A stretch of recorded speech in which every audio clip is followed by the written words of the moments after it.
The mountain wind carried the sound of a transaction that would change two lives forever. A girl's scream, a father's desperate bargain, and one man's choice to break 3 years of carefully maintained isolation. What Ethan Hale witnessed in that dying mining town wasn't just cruelty, it was a mirror reflecting the darkness he'd been running from. But sometimes, survival isn't about staying hidden. Sometimes it's about stepping into the fire when everyone else walks away. This is a story of redemption forged in wilderness, of two broken souls who refuse to stay shattered. Stay with me until the end, hit that like button, and drop a comment telling me what city you're watching from. I want to see how far this story travels. The late autumn wind cut through Coldwater Ridge like a blade meant for killing. It was the kind of cold that found the gaps in a man's coat, the weakness in his resolve, the cracks in whatever fool notion he still held about mercy or justice, or the possibility of redemption. Ethan Hale had spent 3 years learning to ignore that last one. Redemption was for men who still believed the world owed them something better than what they'd earned. He rode his buckskin gelding down the narrow trail that descended into the valley, watching the town of Bitterroot emerge from the gray mist like a dying man's final breath. Smoke rose from perhaps a dozen chimneys, half as many as the last time he'd passed through, 18 months ago. The silver mine that had given birth to this settlement was playing out, and when the ore ran dry, so did everything else. Hope, prosperity, the thin veneer of civilization that made men act like something other than animals. Ethan was 42 years old, though the high country had weathered him beyond his years. His face was all hard angles and sun-worn leather, beard more gray than brown now, eyes the color of winter sky, the kind that promised snow and kept its promise. He wore his coat like armor, his silence like a weapon, and carried himself with the economy of movement that came from years of living where every wasted step could mean the difference between making camp before dark and freezing to death in some nameless ravine. He hadn't planned to stop in Bitterroot. The town held nothing for him, just supplies if he needed them, whiskey if he wanted to dull the edges of another night alone, and the kind of trouble that came from putting desperate men and dwindling resources in the same shrinking space. But his supplies were adequate, his whiskey flask still half full, and trouble was something he'd successfully avoided for 36 months by the simple expedient of avoiding people altogether. That should have been enough to keep him riding past. Should have been. The main street was rutted mud and abandoned dreams. Half the buildings stood empty, their windows dark and watching like the eye sockets of skulls. The general store still showed signs of life. So did the assay office, though for how much longer was anybody's guess. The saloon called the Lucky Daughter looked like it was doing steady business, which made sense. When the good times dried up, men turned to bad habits with the devotion they'd once reserved for Sunday prayer. Ethan guided his horse toward the livery stable, intending to water the animal and perhaps ask about the condition of the northern pass. Early snow had already dusted the high peaks, and if the storms came hard and fast, he'd need to adjust his route back to his cabin.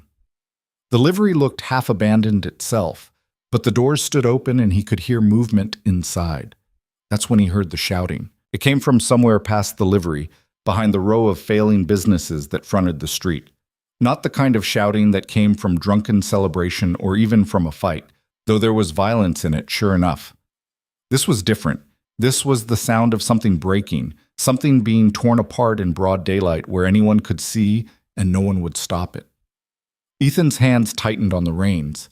Every instinct he'd honed told him to keep moving. Whatever was happening back there wasn't his concern. He'd made a life, if you could call it that, out of not concerning himself with other people's misery. The world was full of suffering, and one man couldn't fix it, couldn't even make a dent in it. All he could do was tend to his own survival and let the rest of humanity sort itself out. He started to turn the horse away. Then he heard the girl scream. It wasn't a scream of pain exactly. It was worse than that. It was the sound of someone who'd screamed from pain so many times that the pain itself had become ordinary, background noise, just another part of existence. This scream carried something else. The raw, animal terror of prey that knows the predator is close, that knows escape is impossible, that still fights anyway because fighting is all that's left. Ethan sat frozen in his saddle, every muscle locked, his breath catching in his chest. He knew that scream. He'd heard it before, in another life, in another place he'd spent 3 years trying to forget. The memory rose up like floodwater, cold and suffocating. Sarah's voice, crying out his name as the smoke filled their cabin. Emma's smaller voice, choked off too soon, silenced by flames and falling timber and his own failure to reach them in time. Not your problem, not your concern. Let it go.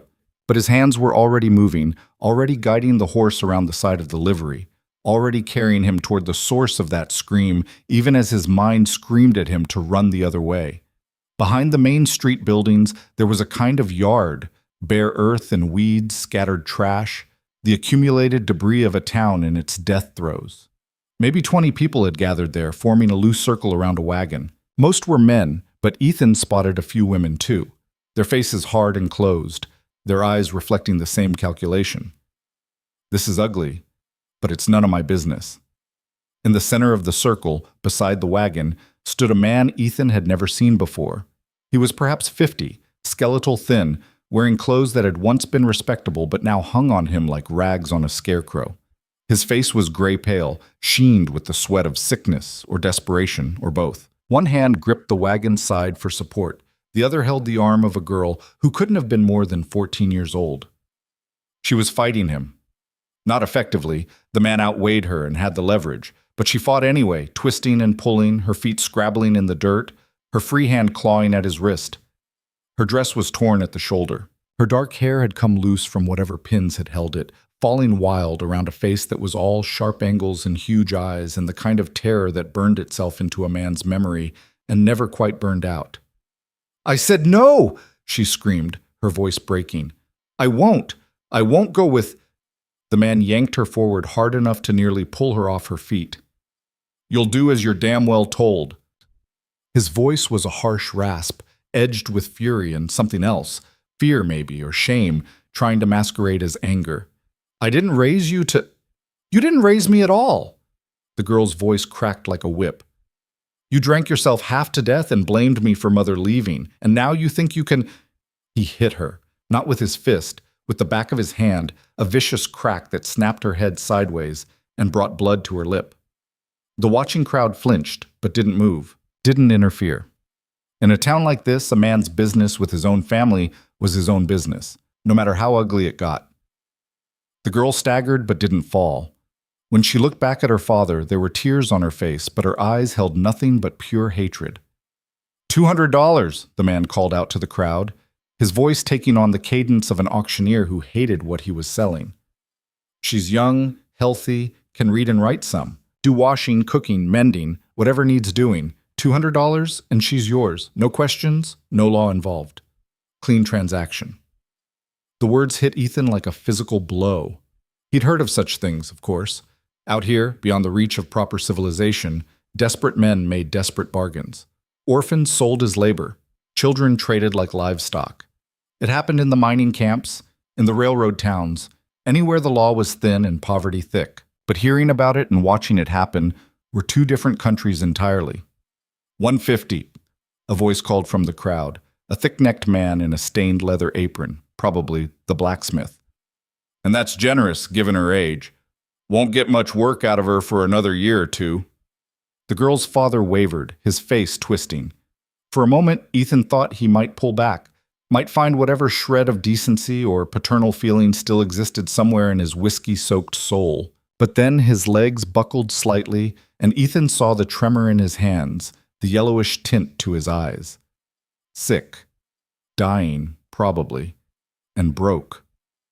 $200, the man repeated, his voice harder now. "She's worth that and more. Smart girl. Won't give you trouble once she understands how things are." "I'll kill myself first." The girl spat blood into the dirt. "I swear I will. I'll run into the mountains and let the cold take me before I—" Another man stepped forward from the crowd, and Ethan felt his stomach turn. This one was younger, maybe 30, with the soft hands and calculating eyes of a businessman. He looked the girl over the way a man might examine a horse, impersonal and thorough. $175, he said. "Final offer. I run a boarding house 2 towns over. Always need help with the rooms." His smile didn't reach his eyes. "She'll do just fine." The girl went very still. Ethan saw understanding dawn on her face, the knowledge of exactly what kind of help this man intended her to provide, what kind of rooms she'd be working in. Her face drained of what little color it had held. No. The word was barely a whisper. Please, Daddy, please. Sold. Her father didn't look at her. Couldn't, probably. $175 cash now, and you take her with you. The businessman reached into his coat for his wallet. Ethan didn't remember dismounting. Didn't remember crossing the space between his horse and the crowd. One moment he was sitting frozen in his saddle, watching this obscenity unfold, and the next he was standing in the circle, his voice cutting through the transaction like a knife through flesh. 200. Every head turned. The girl's father blinked at him, confused. The businessman's hand paused on his wallet. The girl herself stared at Ethan with an expression he couldn't quite read. Hope and terror mixed together, each trying to strangle the other. What? The father found his voice first. $200. Ethan's voice came out flat, empty of everything except the cold weight of decision. That's what you asked. That's what I'm offering. The businessman's eyes narrowed. Now hold on. I made a deal. You made an offer, Ethan said without looking at him. He accepted mine. He kept his gaze locked on the father. 200. Cash. Right now. The father's eyes darted between Ethan and the businessman, calculating, trying to figure the angles. I don't know you, mister. Don't know what you want with her. Same thing anyone wants who pays for labor, Ethan said. The lie tasted like ash, but he forced it out anyway. Work around my property, cooking, cleaning, washing, nothing that concerns you once the money changes hands. She's difficult, the father said, and there was an odd note of warning in his voice, as if some part of him still cared enough to want the buyer to know what he was getting. Stubborn, talks back, won't do as she's told without $200, Ethan interrupted. You want it or not? For a long moment, nobody moved. The crowd watched in silence, sensing that something had shifted, that this transaction had stopped being simple and become something else, though none of them could quite name what. The girl stood frozen, her eyes locked on Ethan's face, trying to read him, trying to understand if she was being saved or just sold to a different kind of hell. Ethan reached into his coat and pulled out the leather pouch where he kept his savings. 3 years' worth of trapping, careful and sparse, never spending what he didn't have to. He counted out the bills with steady hands, though something in his chest was screaming at him to stop, to mount his horse and ride away while he still could. Here, he held out the money. Count it if you want. The father's hand shook as he took the bills. He didn't count them, just clutched them like a drowning man clutches driftwood. When he looked at his daughter, there was something like regret in his eyes, but it was too late for regret, too late for anything except the finality of what he'd done. She's yours, he whispered. Then louder to the girl, I'm sorry, Nora. I'm so goddamn sorry. The girl, Nora, said nothing, just stared at him with those huge, hollow eyes. The father turned and walked away, moving fast, like he could outrun what he'd just done. The crowd began to disperse, the show over, already moving on to whatever small dramas would fill the rest of their failing day. The businessman lingered, his expression dark. You made a mistake, friend, he said quietly. That's a lot of money for a girl who'll probably run first chance she gets. Then I'll deal with it, Ethan said. Not your concern. The businessman studied him for another moment, then shrugged and walked away. Within minutes, the yard was empty except for Ethan and the girl and the silence that stretched between them like a canyon. Nora stood absolutely still, her arms wrapped around herself, blood drying on her split lip. She was small, thin, too thin, the kind of gaunt that came from missing too many meals for too many months. Her dress had been mended so many times that it was hard to tell what color it had originally been. Her feet were wrapped in cloth inside shoes that were coming apart at the seams. She looked at Ethan the way cornered animals look at approaching predators, already resigned to the bite, just waiting to see how bad it would be. What's your name? Ethan asked, though he already knew. Nora. Her voice was barely audible.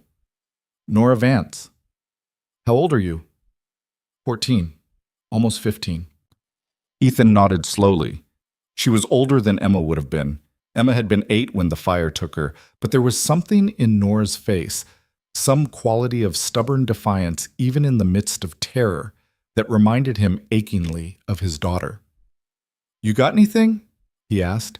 "Any belongings you need to collect?" She shook her head. "Just what I'm wearing." "All right." Ethan turned toward his horse, then paused. "I'm not what you think I am, what any of them think I am. I'm taking you north to my cabin. It's about 2 days' ride. You'll work, cooking, cleaning, helping with the animals, but that's all. You understand?" Nora stared at him, searching his face for the lie, for the catch. "Why?" "Why what?" "Why did you pay for me? You don't know me. I could be everything my father said. Difficult, stubborn, more trouble than I'm worth." Ethan met her eyes. He saw fear there, yes, but also a kind of steel underneath. This girl had been beaten down but not broken. Not yet. "Maybe you are," he said quietly. "But nobody deserves what was about to happen to you. Nobody." "So you're saving me?" There was an edge of bitterness in her voice. "Out of the goodness of your heart? Is that what I'm supposed to believe?" "Believe whatever you want," Ethan said. "But right now, you got 2 choices. You can come with me, work for your keep, and have a roof over your head and food in your belly. Or you can run. I won't stop you. But if you run, you better run far and fast, because that businessman isn't the only predator in this territory, and winter's coming on hard."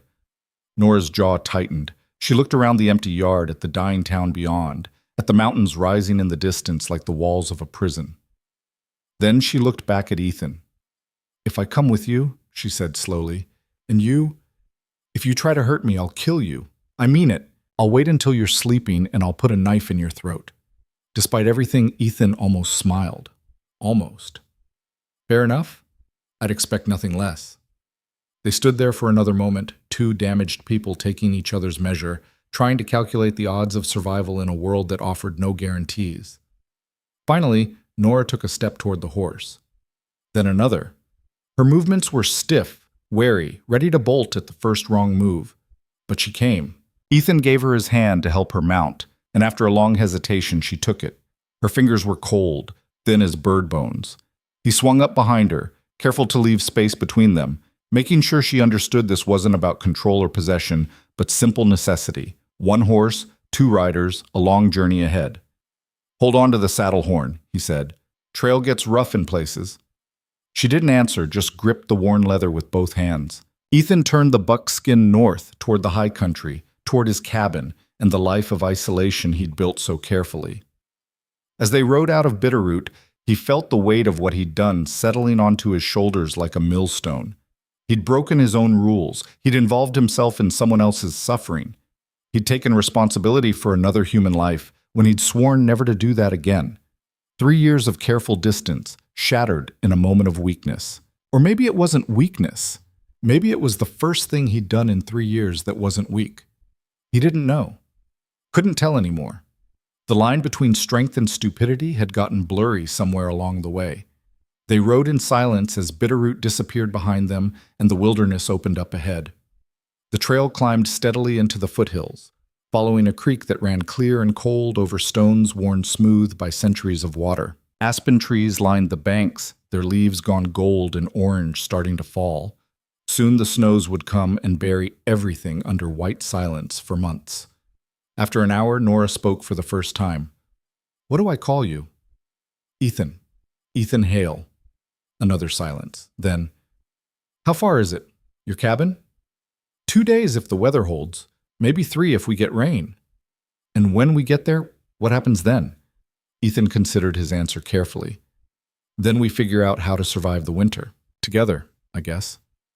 "I don't trust you." "I know. I don't trust anyone." "Can't say I blame you." "My father sold me." Her voice cracked on the words.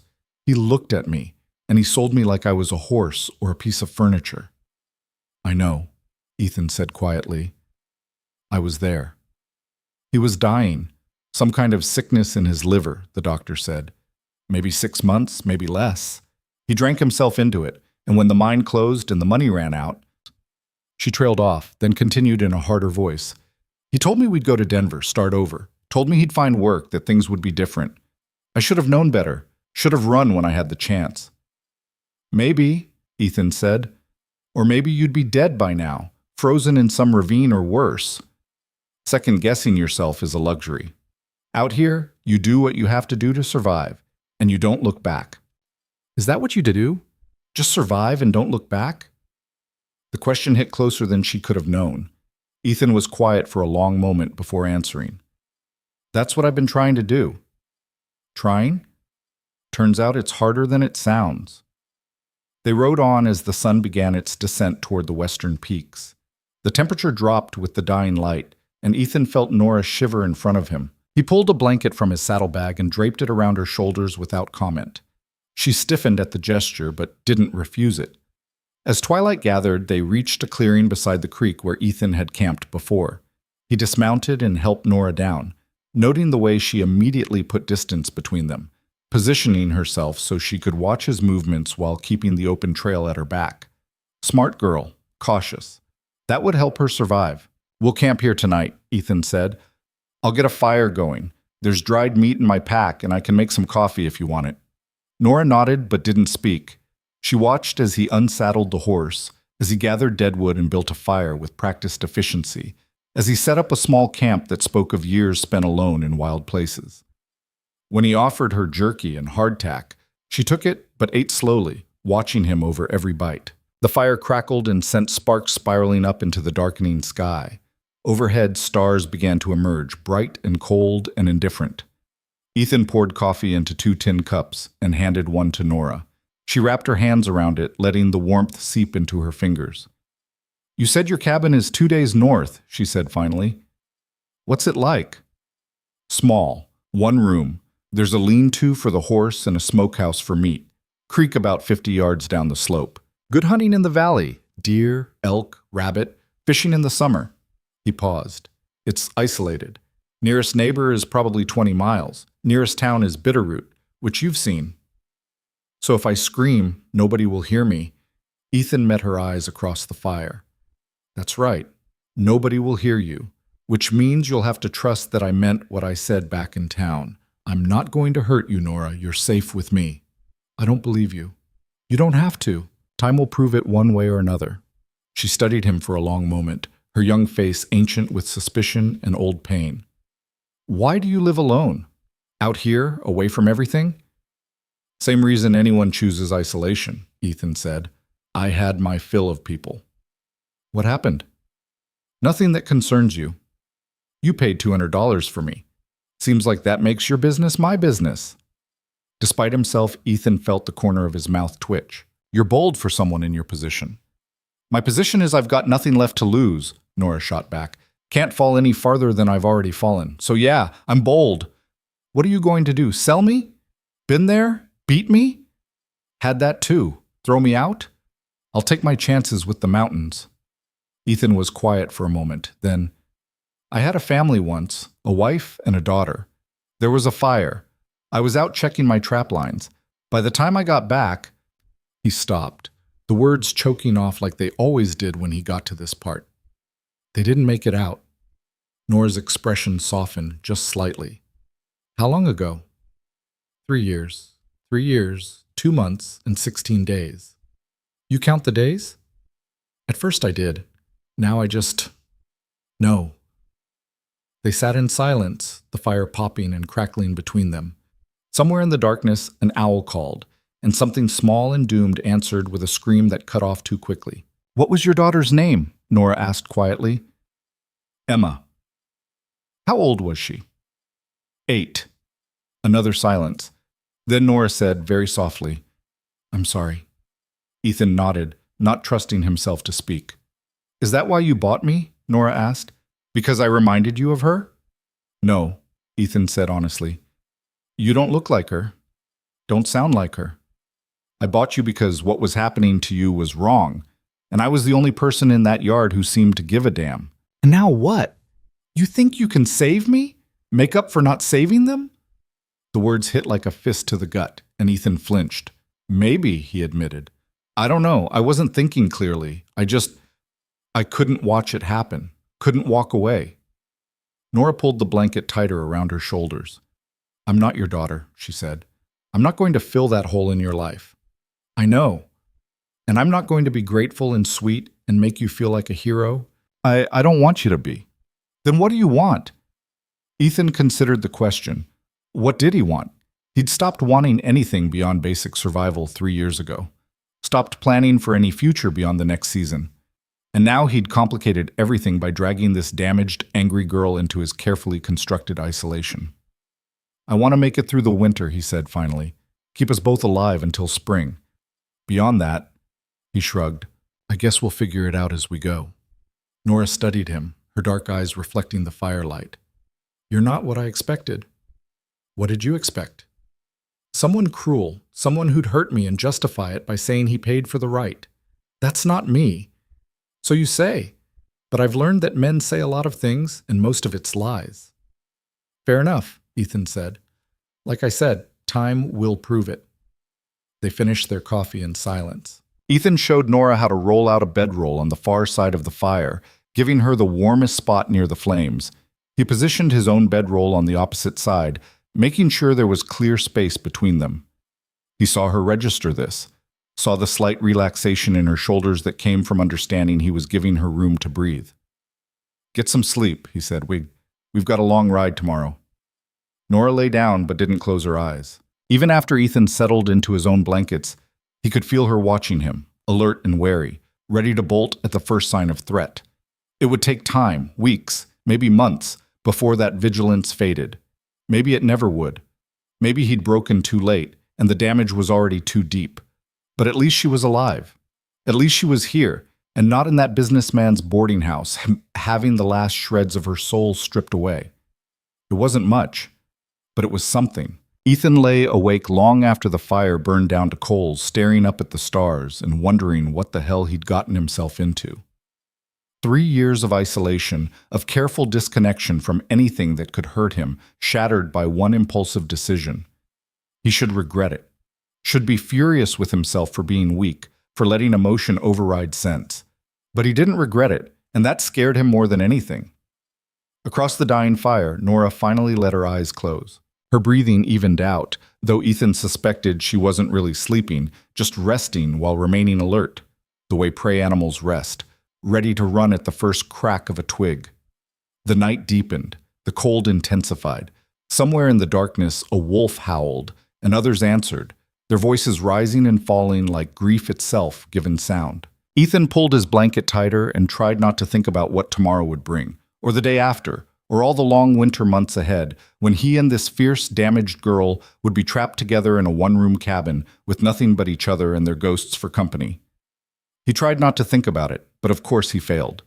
He thought about nothing else. Dawn came cold and gray, the sun hidden behind clouds that promised snow before nightfall. Ethan woke to find Nora already up, sitting with her back against a tree, watching him with those unblinking dark eyes. She hadn't run.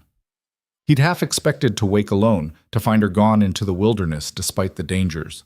But she was still here, wrapped in the blanket, waiting. There's coffee left from last night, he said, sitting up and working the stiffness from his shoulders. It'll be cold, but it's better than nothing. She didn't respond, just kept watching him as he moved around the camp, rolling up his bedding, checking the horse's hooves, preparing for the day's ride.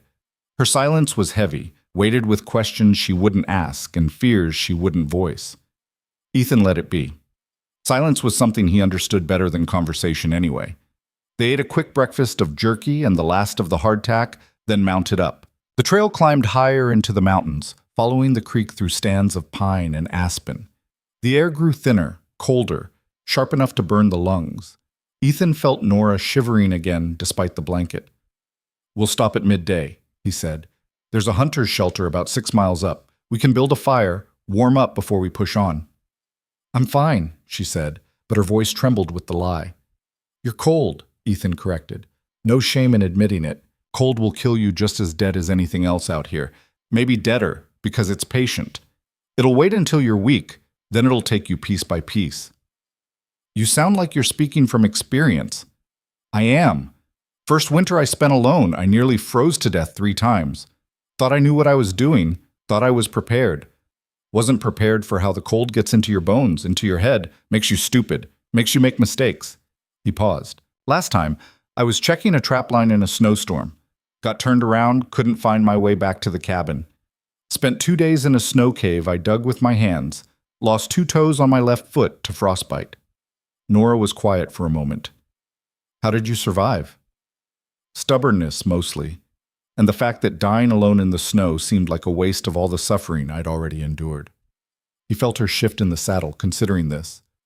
You learn things living out here. You learn that nature doesn't care about your grief or your guilt or your plans for redemption. It just is, and you either adapt or you die. Is that what you came out here for? To die? The question caught him off guard. Maybe at first, he admitted. Or maybe I just came here to stop living.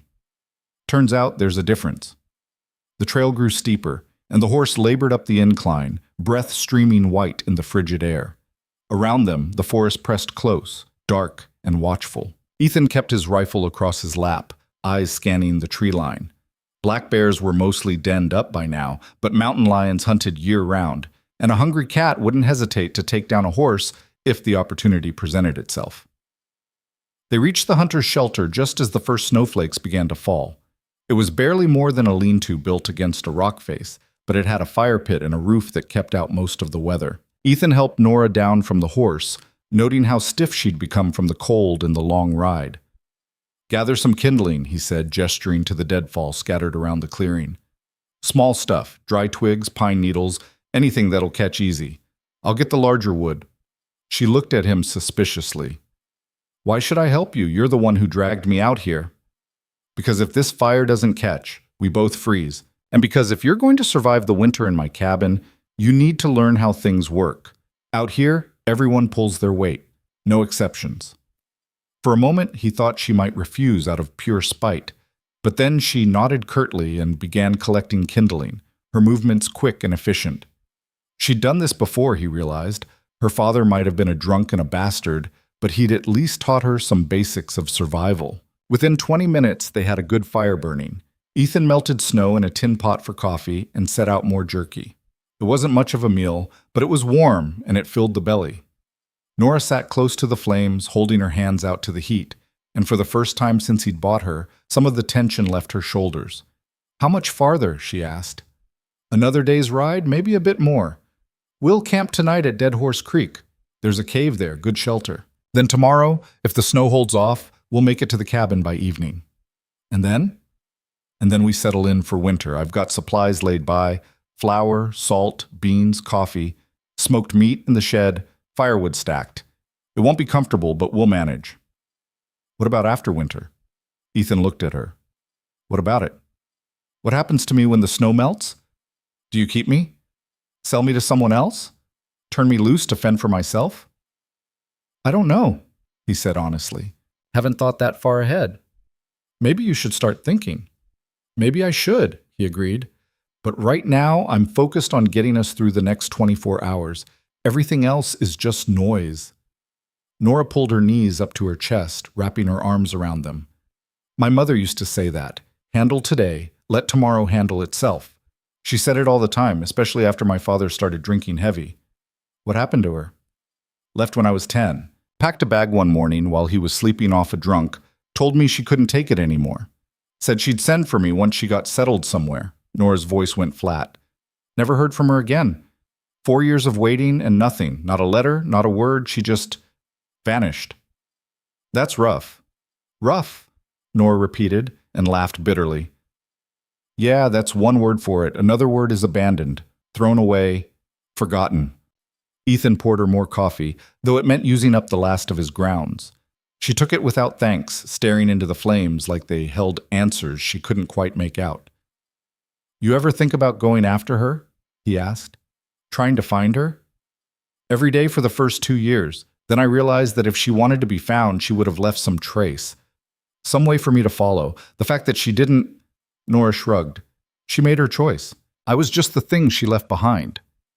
The snow was falling harder now, thick flakes that hissed when they hit the fire. Ethan stood and checked the horse, made sure the animal was sheltered and had access to the melted snow water. When he came back, Nora was still sitting in the same position, but tears tracked down her face, silent and steady. Hey, he said quietly. You all right? No. Her voice was thick. I'm not all right. I haven't been all right for 4 years. And I don't think I'm ever going to be all right again. My mother left me. My father sold me. And now I'm stuck in the middle of nowhere with a stranger who says he won't hurt me. But how do I know? How do I know you're not just waiting for the right moment to... Because if I wanted to hurt you, I would have done it already, Ethan interrupted. His voice was harsh, but not unkind. You think I need to wait? You think I need permission? I'm bigger than you, stronger than you, and we're alone in the wilderness. If I had bad intentions, Nora, there'd be nothing stopping me. She flinched, and he hated himself for being so blunt. But coddling her wouldn't help. She needed to understand the reality of her situation, and she needed to understand that he was choosing, actively choosing, not to be the monster she feared. But I'm not going to, he continued, softer now. Because I meant what I said. You're safe with me. Not because I'm a good man, I'm not sure I am anymore, but because I know what it's like to lose everything, and I'll be damned if I become one more thing that destroys you. Nora wiped at her face with the back of her hand. You can't promise that. You're right. I can't promise anything except that I'll try. And out here, trying is about all anyone can do. They sat in silence while the snow continued to fall and the afternoon light dimmed toward evening. Eventually, Ethan declared they'd spent enough time at the shelter. They needed to push on if they wanted to make Dead Horse Creek before full dark. Nora didn't argue, just helped him kick snow over the fire and gather their supplies. The ride grew more difficult as the snow accumulated. The trail became slippery, treacherous, and twice the horse nearly lost its footing on hidden ice beneath the fresh powder. Ethan dismounted and led the animal on foot, leaving Nora in the saddle to conserve her strength. She protested weakly, but he ignored her. She was already shaking with cold and exhaustion. If she tried to walk in this, she'd collapse within an hour. By the time they reached Dead Horse Creek, full darkness had fallen and the snow was coming down in sheets. The cave Ethan had mentioned was actually more of an overhang, a shelf of rock that jutted out about 15 feet and created a natural shelter underneath. It wasn't much, but it blocked the wind and kept the snow off them. Getting a fire started took longer this time. Everything was wet, and Ethan had to dig deep into his pack to find the oiled cloth where he kept his driest tinder. Nora sat huddled against the back of the cave, shivering so hard her teeth rattled. Her lips had a bluish tint that Ethan didn't like. Take off your shoes, he ordered once the fire caught. What? Your shoes. They're soaked through. You keep them on, you'll get frostbite in your toes. Take them off, dry them by the fire, wrap your feet in this. He tossed her a spare shirt from his pack. I'm fine. You're hypothermic. Do what I tell you. For a moment, she looked like she might refuse out of sheer stubbornness. But then another shiver racked her body, and she bent to unlace her shoes with clumsy, shaking fingers. The cloth wrappings inside were indeed soaked through. Ethan averted his eyes as she peeled them off, giving her what privacy he could in the small space. Rub your feet, he said, still not looking at her. Get the circulation going. If your toes are numb, that's bad. You feel any pain? That's actually good. Means the tissue's still alive. He heard her moving, heard the sharp intake of breath that meant, yes, it hurt. Good. Pain meant she hadn't done permanent damage yet. Ethan set up a makeshift drying rack near the fire using sticks and rope, hung her shoes and wrappings to dry. Then he opened his pack and pulled out the last of his supplies. More jerky, some dried apples he'd been saving, a tin of beans he'd been reluctant to open because once it was gone, it was gone. But Nora needed hot food, needed calories to fight the cold. He heated the beans over the fire, stirred in some snow to make them go further, and handed her the tin with a spoon. Eat, he said. All of it. She ate mechanically, not tasting, just shoveling the food in because her body demanded fuel. When she finished, some color had returned to her face, and the shivering had eased to occasional tremors. Better? Ethan asked. A little. She paused. Thank you. He nodded, surprised by the gratitude. Get some sleep. Tomorrow's going to be a hard push, and you need your strength. But sleep didn't come easy. The wind howled outside their shelter, driving snow and ice against the rock face. The temperature continued to drop.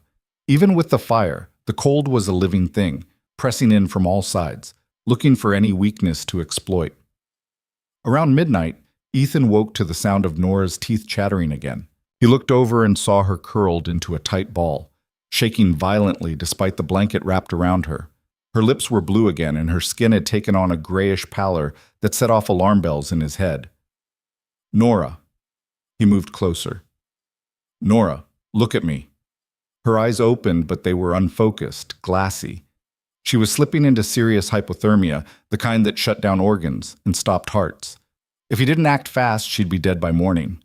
Ethan didn't hesitate. He pulled off his heavy coat and wrapped it around her on top of the blanket.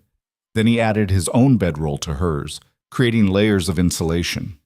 When that still wasn't enough, when she was still shaking hard enough to hurt herself, he made a decision he knew she'd hate, but that might save her life. He lay down behind her, fully clothed, and pulled her back against his chest, wrapping his arms around her to share his body heat. She tensed immediately, every muscle going rigid with panic. "Easy," he said quietly. "I'm not—" "This isn't what you think. You're dying, Nora. Hypothermia. Your body can't generate enough heat on its own. This is survival, nothing more. Let go of me." Her voice was weak but defiant. "Can't do that. You'll die." "Maybe I want to." "No, you don't. If you wanted to die, you would have run off into the mountains yesterday. You're a fighter, Nora. So fight this. Stay alive." She was quiet for a long moment, her body still rigid against his. Then slowly, the tension began to leak out of her. Not because she trusted him, Ethan understood, but because she was too exhausted and too cold to maintain the fight. She went limp in his arms, and he felt the violent shivering begin to ease as his warmth seeped into her. "If you touch me," she whispered, "if you try anything, I won't. I swear on Emma's grave I won't." They lay there in the darkness, two damaged people sharing heat and nothing else, while the storm raged outside and the fire burned low. Gradually, Nora's breathing deepened, evened out. She fell into real sleep, the kind that came from exhaustion and the body's desperate need to conserve energy. Ethan stayed awake, keeping watch, feeding the fire when it threatened to die. He thought about his daughter, about the promise he'd just made on her memory. He hoped Emma would understand why he'd brought this stranger into his life. Hoped she'd forgive him for trying to save someone when he hadn't been able to save her. Near dawn, the storm finally broke. The wind died down, and through gaps in the clouds, Ethan could see stars, cold and distant and indifferent to the suffering below. He carefully extracted himself from Nora's bedroll, trying not to wake her. She stirred but didn't fully wake, just burrowed deeper into the warmth he'd left behind. He built up the fire, made coffee, checked the horse. The animal had weathered the storm well, standing patient and stoic in the shelter of some nearby pines. Ethan brushed snow from its back, checked its hooves again, offered it some of the dried grass he carried in his pack. When he returned to the cave, Nora was awake, sitting up and staring at him with an expression he couldn't quite read. "You stayed," she said. "Of course I stayed. All night. You held me, kept me warm, and you didn't—" She trailed off. "Didn't what? Didn't assault you? That's a pretty low bar for decent behavior, Nora." "It's the only bar I know," she said quietly.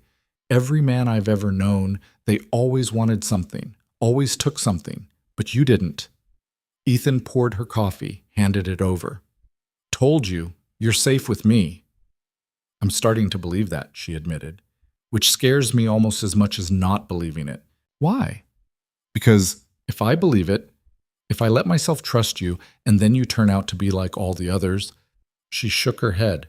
"I don't think I could survive that, being betrayed again. I think it would finally break whatever piece of me is still whole." Ethan sat down across from her, cradling his own coffee. "I can't make you any promises about the future. Can't tell you I'll never disappoint you or let you down. But I can tell you this. I will never deliberately hurt you. Never sell you, never use you, never make you into something you're not. You have my word on that." "Your word?" She tested the phrase like it was foreign. "And what's that worth?" "Out here? Everything. A man's word is all he's got. Break it, and you're nothing." Nora considered this, sipping her coffee. Outside, the world was white and pristine, transformed by the night snow into something clean and new. The morning light was bright, almost painfully so, reflecting off the endless expanse of white. "How far today?" she asked. 8, maybe 10 miles.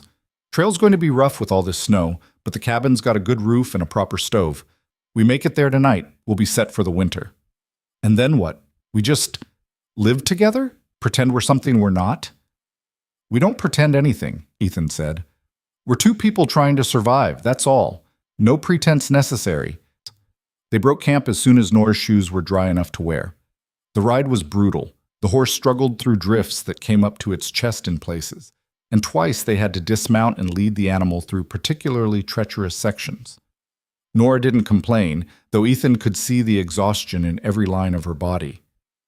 Around midday, they stopped to rest and eat the last of the dried apples. The sun had broken through the clouds, and for a brief moment, the world was almost beautiful. The mountains rising white and sharp against a blue sky, the snow sparkling like diamond dust, the air so clear it hurt to breathe. My mother used to say mountains were nature's cathedrals, Nora said suddenly. Places where you could feel something bigger than yourself. Did you believe her?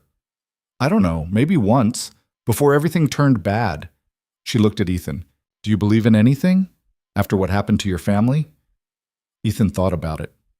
I believe in the cold and the heat, in hunger and thirst, in the reality of survival.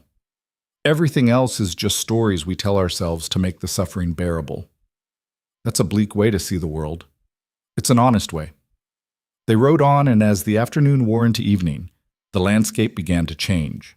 The trail descended into a valley, sheltered on three sides by steep ridges. Pine trees grew thick here, and a frozen creek ran down the center like a vein of glass. At the far end of the valley, tucked against the base of the ridge, stood a cabin. It was small, just one room, like Ethan had said, built from hand-hewn logs and chinked with mud and moss. The roof was sod, covered now in snow. A stone chimney rose from one end, and a lean-to extended from the other side, providing shelter for the horse. Behind the cabin stood a smokehouse and a small shed for storing firewood. That's it, Ethan said. That's home. Nora stared at the cabin, and Ethan tried to see it through her eyes. It wasn't much. No paint, no decoration, nothing warm or welcoming about it. Just a structure designed to keep the elements out and body heat in. A survival box, nothing more. It's small, she said. It is. There's only one room. Yes. Where will I sleep? There's a cot on one side, a bed on the other. You take the bed, I'll take the cot. She looked at him, searching for the trap. And that's it? We just share the space? We don't have a choice, but I'll string up a blanket for privacy if you want, give you a corner that's yours. Nora nodded slowly. All right. They rode the last 100 yards in silence. When they reached the cabin, Ethan helped Nora down, then began the work of settling in, unsaddling the horse, getting it into the lean-to with feed and water, unloading supplies, checking the cabin for damage from the early storms. The door was still solid, the windows intact. Inside, everything was as he'd left it 3 weeks ago when he'd ridden to Bitterroot for supplies. The stove sat cold and silent in the corner. His few possessions were arranged with military precision, rifle over the door, clothes folded in a trunk, cooking gear hanging from pegs on the wall. It was Spartan, cold, impersonal, a hermit's cell, not a home, but it would have to do. Ethan got a fire going in the stove while Nora stood in the center of the room, slowly turning, taking in her new reality. He saw her gaze linger on the bed, just a simple frame with a corn husk mattress, then move to the cot on the opposite wall. The space between them was maybe 8 feet. Not much privacy, not much space at all. There's a creek down the slope about 50 yards, he said, his voice echoing slightly in the small space. Good water. I'll show you tomorrow, teach you how to find it even when it's frozen over. The outhouse is behind the cabin, crude but functional. Firewood stacked in the shed. I've got traps set in a circuit about 2 miles around the valley. We'll check them every few days, see what we catch. When do I start earning my keep? Nora asked. You already have, Ethan said. You made it here alive. That's work enough for today. Something shifted in her expression, surprise, maybe, or gratitude. She opened her mouth to speak, then closed it again, unsure what to say. Get some rest, Ethan told her. Tomorrow we'll figure out the routine, but tonight, just rest. Nora sat on the edge of the bed, testing its firmness. It wasn't much, but it was better than the ground, better than anything she'd slept on in recent memory. She looked up at Ethan, and for the first time he saw something other than fear or defiance in her eyes. Hope, maybe. Or the fragile beginning of trust. It terrified him more than anything else could have. Because hope was dangerous, trust was a liability. And caring about someone, really caring, meant giving the world another way to destroy you. But it was too late to turn back now. He'd made his choice in that dirty yard in Bitterroot, and now he had to live with the consequences. Both of them did. Outside, night fell fast and complete, wrapping the valley in darkness. The wind picked up again, moaning through the pines, and Ethan heard the first whisper of new snow against the windows.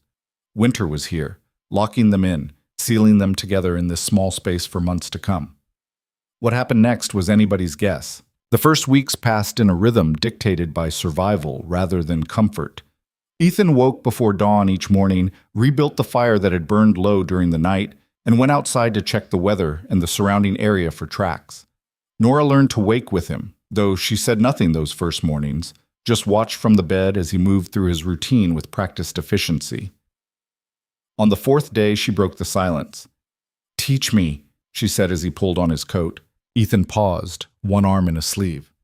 "Teach you what?" "Whatever you're doing. Checking traps, hunting, reading the weather, all of it. You said I need to pull my weight. Well, I can't do that if I don't know how." He studied her face in the dim pre-dawn light. The bruise on her cheek from her father's blow had faded to a yellowish green, and some of the hollow desperation had left her eyes. She looked stronger than she had in Bitterroot, though still too thin, still carrying the wariness of something that had been hunted too long. "All right," he said. "Get dressed. Warmest clothes you have. We'll start with the trap line."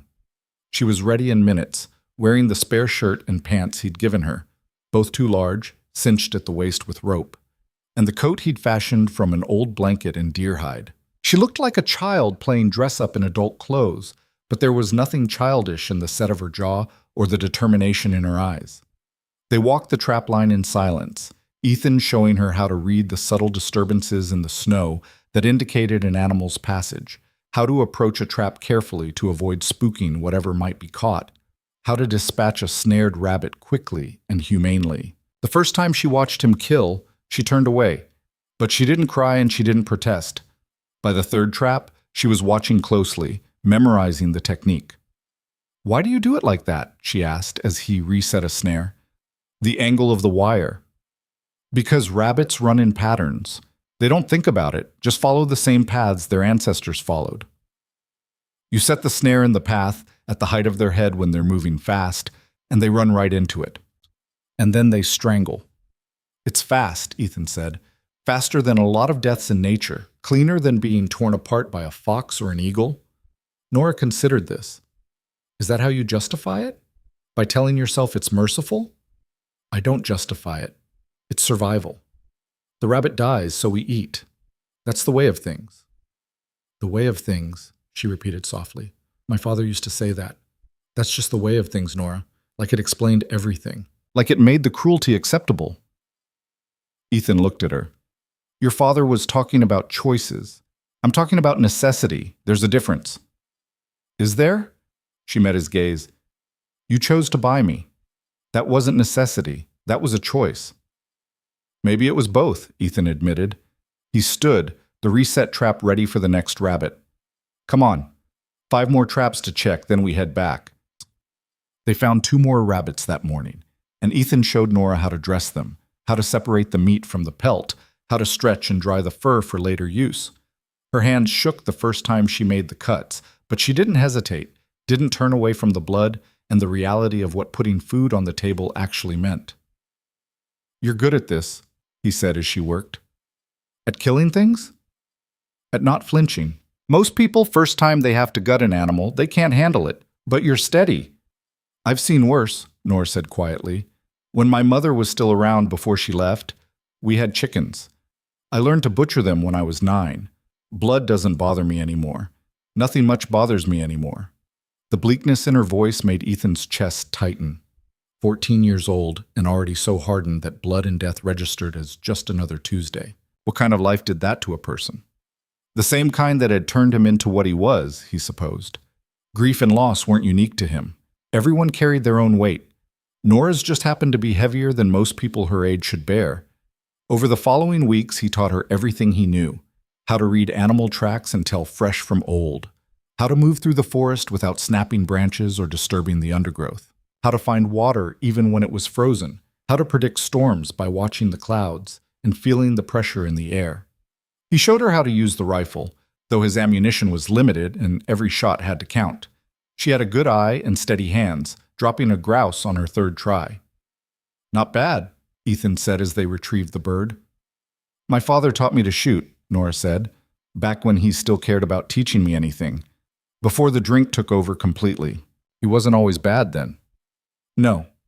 Once upon a time he was almost a good father. Almost a good man." She paused, staring down at the dead grouse. "That's the worst part, I think. Knowing what he could have been. Knowing he chose to become something else instead." They walked back to the cabin in the fading afternoon light. The days were short now, the sun setting before 4 o'clock, leaving long hours of darkness to fill. Ethan had worried about that, about how they'd manage cooped up together in the small cabin with nothing but lamplight and silence. But Nora proved resourceful. She found his small collection of books, a Bible he never opened anymore, a volume of Shakespeare's tragedies, a tattered copy of Robinson Crusoe, and read aloud by the fire while Ethan worked on repairing gear or carving new snare stakes. Her voice filled the cabin with something it had lacked for 3 years. Not quite warmth, not yet, but something alive, something human. One night, about 6 weeks after they'd arrived at the cabin, a blizzard rolled in with a vengeance. The wind screamed like something dying, and snow piled against the door until Ethan had to dig them out just to reach the woodshed. They stayed inside for 3 days straight, venturing out only to care for the horse and bring in more firewood. The cabin felt even smaller than usual, the walls pressing in, the isolation complete and absolute. On the second night, Nora put down her book and looked at Ethan across the space between them. "Tell me about her," she said. "About Emma." Ethan's hand stilled on the leather strap he'd been mending. "Why?" "Because you never talk about her. You mentioned her once, that first night, and then nothing. Like she's a ghost you're trying to forget." "I'm not trying to forget her," Ethan said quietly. "I couldn't forget her if I tried." "Then tell me, what was she like?" He was quiet for so long that Nora probably thought he wouldn't answer. But then he set down the strap and stared into the fire, and the words came slowly, painfully, like drawing splinters from an old wound. "She was fearless," he said. "Climbed trees before she could read. Caught snakes with her bare hands. Wanted to know how everything worked. Smart as a whip and stubborn as a mule. She looked like her mother, same dark hair, same green eyes, but she had my temper. When she decided she wanted something, there was no talking her out of it." "She sounds wonderful." She was. Ethan's throat tightened. "The last morning, before I left to check the trap line, she asked if she could come with me. She loved being out in the woods, loved learning about tracking and hunting, but it was cold, and Sarah was feeling poorly, so I said no. Told her to stay home and help her mother. If I'd said yes—" He trailed off. "They'd both be dead, and you with them," Nora finished quietly. "You can't think like that. Can't torture yourself with what-ifs." "Can't help it." "No," she agreed. "I suppose you can't. I still do it too.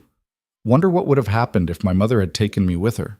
If I'd been good enough, quiet enough, less of a burden. Maybe she would have stayed." Ethan looked at her. "You know that's not how it works, right? Your mother leaving had nothing to do with you. That was her choice, her failure, not yours." "Easy to say, harder to believe." "Yeah." He picked up the leather strap again, resumed his work. "It is." They sat in silence while the storm raged outside. The fire crackled and popped, sending shadows dancing across the walls.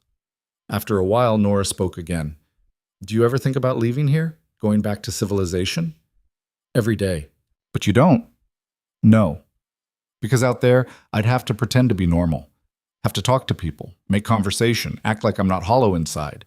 Here, I can just be what I am, a man surviving, nothing more." "And what am I?" Nora asked. "What am I supposed to be here?" Ethan considered the question carefully. "Whatever you want to be, this place doesn't demand anything except that you stay alive. Everything else is up to you." What if I don't know what I want to be? Then you've got all winter to figure it out. The storm broke on the fourth day, leaving the world transformed. Snow had piled so high against the cabin that they had to dig a tunnel just to reach the woodshed.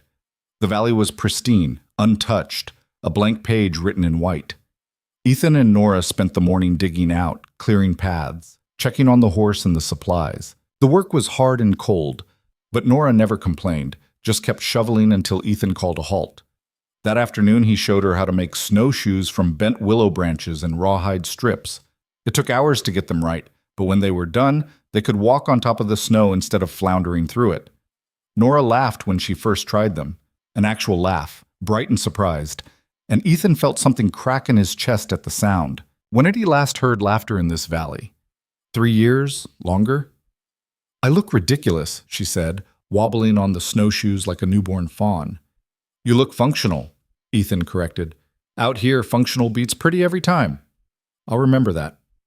They practiced until dark, Nora gradually finding her balance, learning to walk with the strange gait that snowshoes required.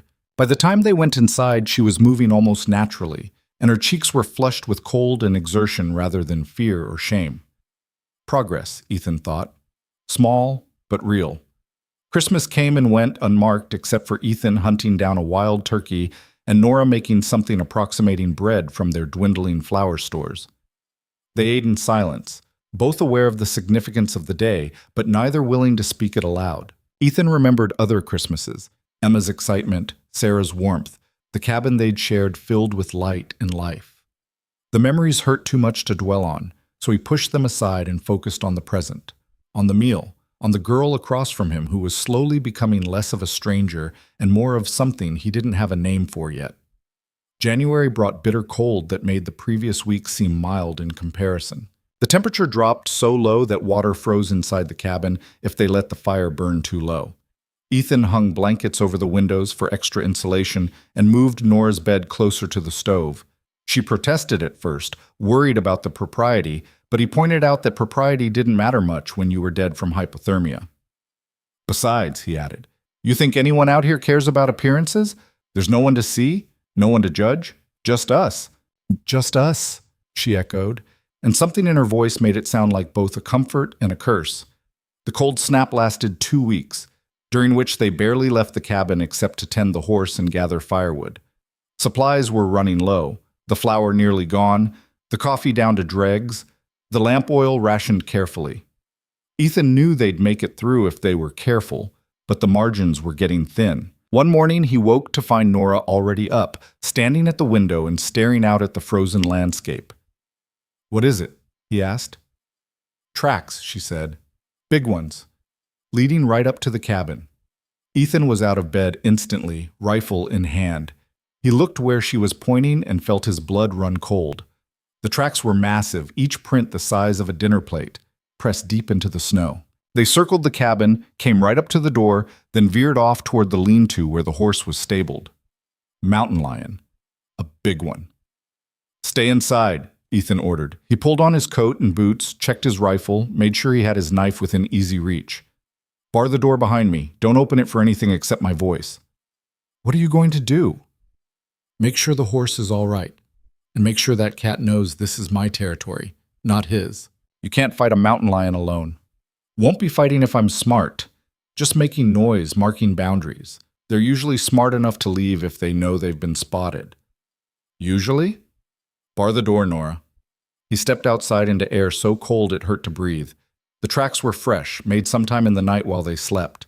The cat had been bold, coming right up to the cabin, investigating, looking for weakness, looking for prey. Ethan followed the tracks to the lean-to, moving carefully, rifle ready. The horse was there, alive but agitated, stamping and snorting, eyes rolling white with fear. The cat had been here too, right outside the flimsy walls of the shelter, separated from the horse by nothing but thin boards and luck. He checked the perimeter, looking for signs that the cat had tried to break in. Found nothing. The animal had investigated, decided the risk wasn't worth the reward, and moved on. For now. Ethan spent the next hour reinforcing the lean-to, adding extra boards, making it as secure as possible. Then he fired 3 shots into the air, a warning, a claim of territory. The sound echoed off the valley walls, sharp and final. When he went back inside, Nora had coffee ready, made from the last of their grounds stretched thin with chicory root. "Did you see it?" she asked. "No, but it was here. Big male, probably, judging by the size of the tracks. Hungry enough to risk coming this close to humans. Will it come back? Maybe. We'll keep watch, keep the rifle loaded, and you're going to learn to use it properly." That afternoon, despite the cold, Ethan took Nora outside and taught her to shoot in earnest. Not at grouse or rabbits, but at man-sized targets he marked on trees at various distances. She was a quick study, her hands steady despite the cold, her eyes sharp. "Why are we practicing on targets that big?" she asked, after dropping 3 shots into a rough circle marked on a pine trunk. "Because a mountain lion isn't the only predator in these mountains," Ethan said bluntly. "Men can be just as dangerous. Maybe more so, because they're harder to predict." Nora lowered the rifle, understanding dawning in her eyes. "You think someone might come looking for me?" "I think your father sold you in a town square in front of witnesses. And I think that businessman who wanted you didn't look like the type to forget about losing a transaction. If word gets out that you're here, that I have you," he shrugged, "we need to be ready. Ready to kill someone? Ready to defend ourselves. There's a difference." "Is there?" She handed him back the rifle. "Or is that just another story we tell ourselves to make the violence acceptable?" Ethan didn't have an answer for that.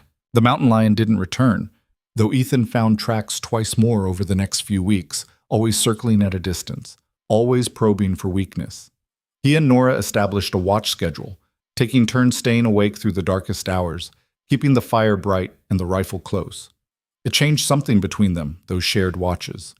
Forced a kind of intimacy that went beyond simple cohabitation. During Nora's shifts, she'd wake Ethan with gentle touches rather than words, her hand on his shoulder light and careful. During his shifts, he'd find himself watching her sleep, noting the way the harsh lines of fear and anger softened when she was unconscious, making her look her actual age for once. One night, 3 months into winter, she woke screaming. Ethan was at her side instantly, rifle in hand, looking for the threat. But there was nothing, just Nora thrashing in her blankets, caught in some nightmare she couldn't escape. "Nora." He shook her shoulder. "Wake up, you're dreaming." Her eyes snapped open, wild and unseeing. She struck out at him, her fist connecting with his jaw hard enough to snap his head sideways. He grabbed her wrists, holding her still while she fought him. "It's me," he said firmly. "It's Ethan. You're safe. You're in the cabin. Nobody's hurting you." Gradually, the fight went out of her. Recognition returned to her eyes, followed immediately by shame. "I'm sorry," she gasped. I was back in Bitterroot, and that man was dragging me away, and I couldn't—" "It's all right." Ethan released her wrists, sat back. "Just a dream." "No." She shook her head violently. "It was a memory. It happened. He grabbed me just like that, and my father just stood there, counting his money, and nobody stopped him except you." "Well, I did stop him, and you're here now, safe." "Am I?" She looked at him with raw, desperate eyes. "Am I really safe, Ethan? Or am I just waiting for the next bad thing to happen? Because that's all life has been for as long as I can remember. Just waiting for the next person to hurt me, the next person to leave, the next disaster." Ethan sat on the edge of her bed, careful to maintain distance, but close enough that she could see his face in the firelight. "I can't promise you that nothing bad will ever happen again. The world's too brutal for promises like that. But I can promise you won't face it alone. Not while I'm here." "What happens when you're not here? What happens when you die or leave, or decide I'm too much trouble?" "I'm not going anywhere." "Everyone says that. Everyone lies." "I don't lie," Ethan said quietly. "Lying takes too much energy, and I don't have energy to waste. So when I tell you I'm not going anywhere, I mean it. When I tell you you're safe here, I mean it. You don't have to believe me, Nora, but I'm telling you the truth." She stared at him for a long moment, searching his face for deception. Whatever she saw there must have satisfied her, because slowly, incrementally, she nodded. "Okay," she whispered. "Okay. Try to sleep. I'll keep watch." "Will you—" She hesitated. "Will you stay? Just for a little while? Until I fall back asleep?" Every instinct told Ethan to refuse, to maintain distance, to avoid the kind of connection that led to dependence and pain. But he looked at her face, so young, so frightened despite all her brave words, and found himself nodding. "All right, just until you sleep." He sat with his back against the wall, rifle across his lap, while Nora lay back down and pulled the blankets up to her chin. Her eyes stayed on him, watching, making sure he was real and not another cruel dream. "Ethan? Yeah? Thank you for everything. For buying me, for bringing me here, for not being what I expected. Don't thank me yet. Winter's not over." "I know, but still." She paused. "You saved my life." "Maybe. Or maybe I just postponed the inevitable. Time will tell." "You don't believe that?" "Don't I?" "No. If you believed we were both just waiting to die, you wouldn't teach me to hunt, wouldn't show me how to survive. You just let things happen." She pulled the blanket tighter. "You want to live, Ethan. You just don't know it yet." He didn't answer because he wasn't sure she was wrong. Nora's breathing gradually evened out, deepened. Sleep claimed her again, peaceful this time. The nightmares held at bay by his presence. Ethan stayed where he was, keeping his promise, watching her sleep, and wondering when exactly she'd stopped being a responsibility and started becoming something more. Something dangerous, something that felt almost like family. Outside, the wind picked up again, moaning through the pines, and somewhere in the distance a wolf howled its loneliness to the uncaring stars. Ethan listened to the wild sounds and the domestic one of Nora's breathing, and realized that for the first time in 3 years, the silence of his cabin didn't feel like punishment. It felt almost like peace. March arrived with the promise of thaw written in the lengthening days and the softening of the wind's edge. The snow began to recede from the southern slopes, revealing brown grass and mud beneath. Ice on the creek cracked and groaned, breaking apart in chunks that tumbled downstream. Spring was coming, slow but inevitable, and with it would come choices that Ethan had been avoiding all winter. He was checking the trapline on a morning when the sun actually held some warmth when he heard the horses. Not one horse, several. Moving through the valley from the south, their hoofbeats muffled by the remaining snow but distinct enough to set every nerve in his body screaming warnings. Ethan froze, listening, counting. 3 horses, maybe 4. Moving deliberately, not hurrying. Not lost travelers then. People with a destination in mind. People coming here. He abandoned the trapline and ran back to the cabin, covering the distance in long, loping strides that sent snow flying. Nora was outside splitting firewood when he burst into the clearing, and she read his face instantly. "What's wrong?" "Riders, coming from the south. Get inside. Now." She dropped the axe and followed him without question. Inside, Ethan grabbed his rifle, checked the load, positioned himself by the window where he could see without being easily seen. Nora stood behind him, her own hands reaching for the shotgun he'd taught her to use. "How many?" she asked, her voice steady despite the fear he could see in her eyes. 3 or 4. Can't tell for sure." "Do you think they're looking for us?" "Don't know what else would bring anyone this far into the valley. This time of year, most people with sense are staying close to towns, waiting for the passes to clear." They waited in tense silence as the sound of hoofbeats grew closer. Through the gap in the curtain, Ethan caught his first glimpse of the riders as they emerged from the tree line. 4 men, mounted on sturdy horses, dressed for travel in the backcountry. They moved with the confidence of men who knew how to handle themselves in rough territory. The lead rider was the businessman from Bitterroot. Even at a distance, Ethan recognized him. That same calculating expression, that same predatory assessment in the way he surveyed the cabin and the surrounding area. The 3 men with him looked like hired muscle, the kind of men who did dirty work for pay and didn't ask questions about morality or law. "It's him," Nora whispered, her face draining of color. "The man who wanted to buy me." "I see him." Ethan's voice was flat, empty of everything except cold calculation. He was running through scenarios in his head, weighing options, measuring odds. 4 armed men against 1 man and a girl. The numbers weren't good, but he had the advantage of position, of knowing the terrain, of being the one who was cornered and therefore most dangerous. The riders stopped about 30 yards from the cabin. The businessman, Ethan had never learned his name and didn't care to, raised one hand in a gesture that was probably meant to look peaceful, but came across as condescending. "Hale!" he called out. "Ethan Hale! I know you're in there. I just want to talk." Ethan didn't respond, didn't move, just watched and waited. The businessman tried again. "Look, I understand you might be feeling defensive, but I'm not here to cause trouble. I just want to discuss a business arrangement that got disrupted back in Bitterroot." "We got nothing to discuss," Ethan called back, his voice carrying clearly across the snow. "You lost a transaction. It happens. Now turn around and ride out before this gets ugly." "Can't do that, I'm afraid." The businessman shifted in his saddle. "See, I paid good money to travel all the way out here. Hired these men, provisioned for the journey, tracked you through some pretty inhospitable country. That represents a significant investment on my part. Not my problem." "Actually, it is. Because the girl you bought, Nora, wasn't it? She represents an investment I'm not willing to write off. I'm prepared to reimburse you the $200 you paid, plus an additional $50 for your trouble. Fair compensation for fair goods." "She's not goods," Ethan said. "She's a person, and she's not for sale." "Everything's for sale at the right price." The businessman's voice hardened. "But if you're not interested in negotiating, we can do this the other way. 4 of us, 1 of you. The math's pretty simple." Beside Ethan, Nora had gone very still.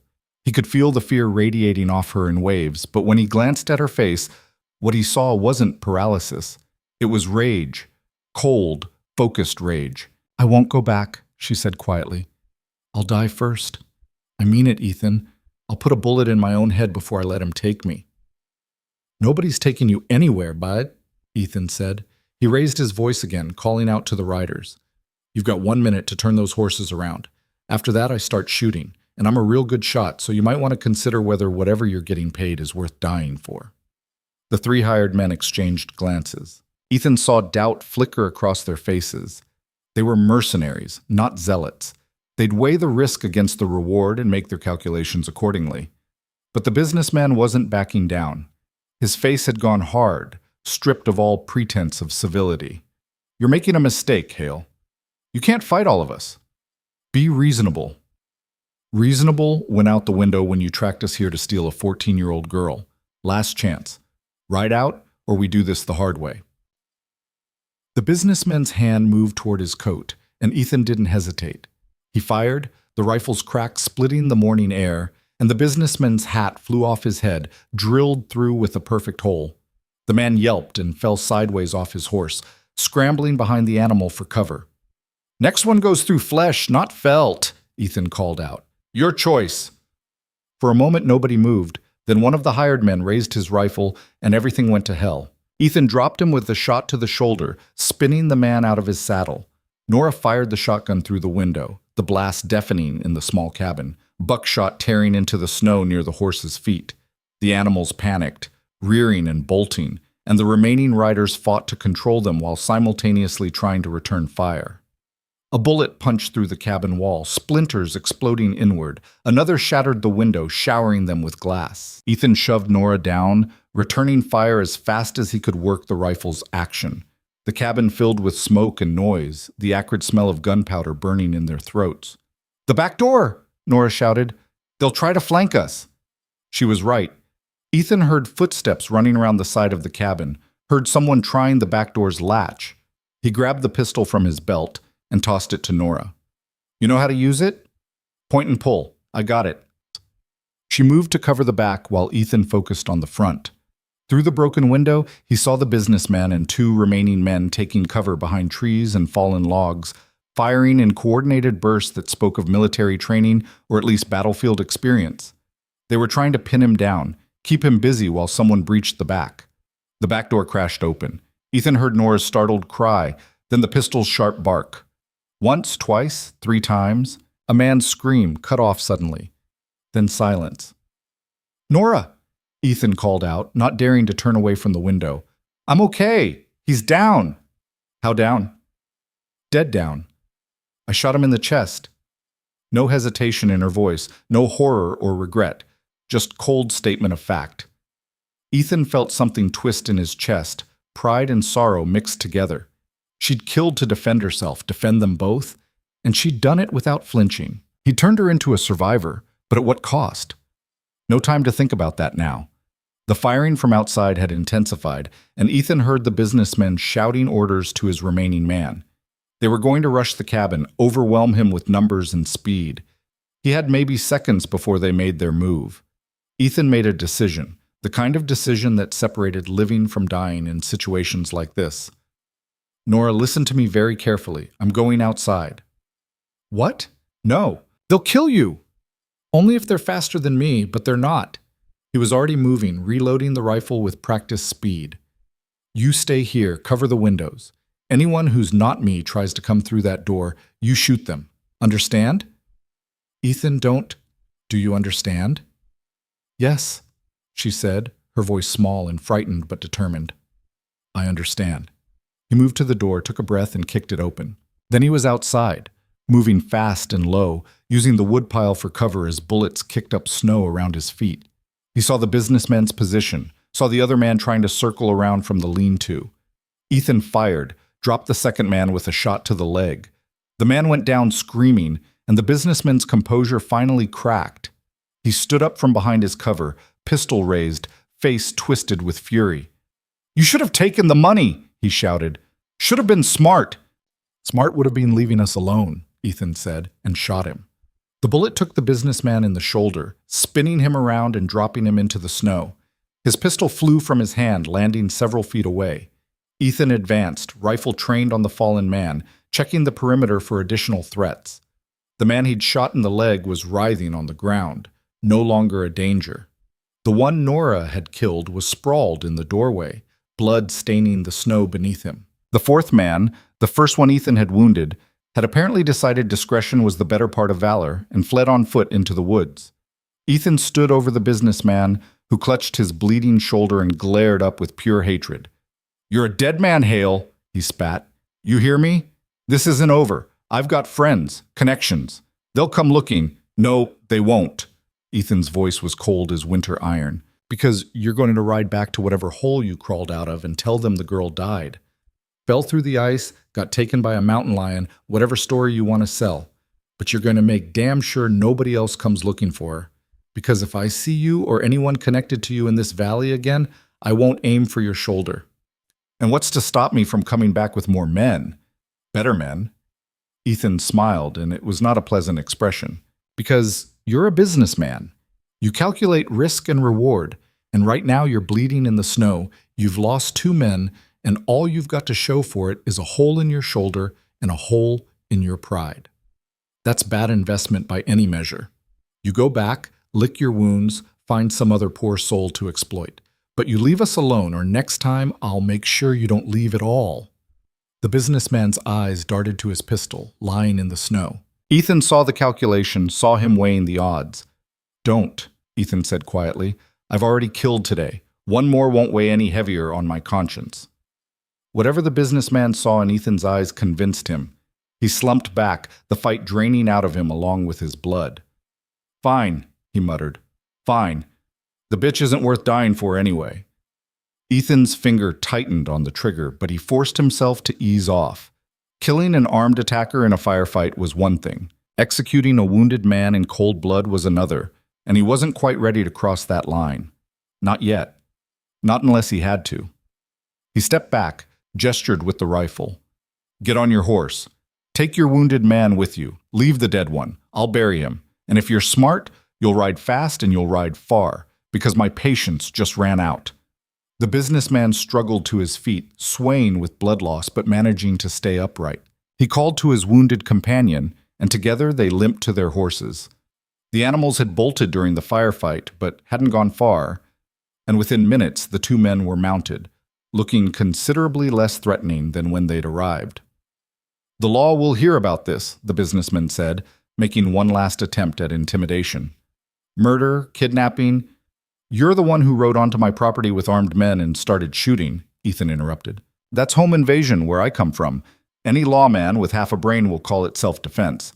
But you go ahead and try your luck with that story. See how far it gets you. The businessman glared at him, but there was defeat in his eyes now, and fear. He turned his horse and spurred it south, his wounded companion following. Ethan watched until they disappeared into the tree line, then kept watching for another 5 minutes, making sure they didn't circle back. Only when he was certain they were truly gone did he lower the rifle and let out a breath he hadn't realized he'd been holding. Behind him, the cabin door opened. Nora stood there, the pistol still in her hand, her face pale and shocked, but her stance steady. "Are they gone?" she asked. "They're gone." "For good?" Ethan turned to look at her. "I don't know. Maybe. Probably. Men like that, they usually cut their losses when the price gets too high, but I can't promise anything." Nora looked down at the dead man in the doorway, at the blood on her hands and clothes. "I killed him," she said, her voice distant. "I killed a person." "You defended yourself. Defended us. That's not murder, Nora. That's survival." "It feels the same." She looked up at him, and her eyes were haunted. "I thought it would feel different. Thought there'd be some kind of line between defending yourself and just killing. But there's not, is there? Dead is dead, no matter the reason." Ethan walked to her, took the pistol from her shaking hand. "It'll hit you later, the weight of it. You'll see his face in your dreams, wonder if you could have done something different. But you need to understand something right now, before the guilt sets in. You did what you had to do. You survived. And in a situation like that, survival is the only morality that matters." Is that what you tell yourself about your family? That you survived and that's all that matters? The question hit like a physical blow. Ethan's jaw tightened. "No. Because with my family, I didn't survive through my own actions. I survived because I was somewhere else when they needed me. That's different." "Is it?" "Yes, you were here, you fought, you lived. That's all anyone can ask." Nora's legs gave out suddenly, and she sat down hard in the snow, shaking. Ethan knelt beside her, keeping one hand on the rifle, but the other reaching out to steady her shoulder. "I'm sorry," she whispered. "I know I should be stronger, should handle this better. You're 14 years old and you just killed a man trying to break into our home. You're handling it exactly the way anyone would. Don't apologize for being human." They sat there for a moment, Ethan's hand on her shoulder, Nora struggling not to fall apart completely. Then gradually, she pulled herself together, drew a deep breath, wiped her face, stood up. "What do we do now?" she asked. "Now we clean up, bury the body, repair the damage, and then we decide what comes next." It took the rest of the day to deal with the aftermath. Ethan dug a grave in the half-frozen ground at the edge of the tree line while Nora gathered the dead man's belongings and searched for anything that might identify him. She found nothing. No letters, no papers, nothing but a few coins and a knife. The man had been a ghost, hired muscle with no name and no history worth recording. They buried him without ceremony, marking the grave with a simple cairn of stones. Ethan said no words over it. What was there to say? The man had made his choices and paid the price. That was the end of the story. Back at the cabin, they set about repairs. The broken window would need replacing, but for now they boarded it over with planks from the woodshed. The bullet holes in the walls got stuffed with rags and mud to keep out the cold. The blood in the doorway got scrubbed away with snow and lye soap until no trace remained. As night fell, they sat by the fire, neither speaking, both lost in their own thoughts. Finally, Nora broke the silence. "They'll come back," she said. "Maybe not those men, but others. Word will get out eventually. People will start asking questions." "Maybe," Ethan agreed. "Or maybe the businessman will do, like I said, spread a story about you being dead, cut his losses. Either way, we can't stay here forever expecting trouble to find us." "So what do we do?" Ethan had been thinking about this all day, turning it over in his mind. "We need to make this legal.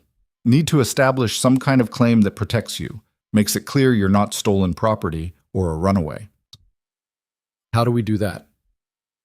"There's a territorial judge who rides circuit through the mining towns, comes through Bitterroot maybe twice a year.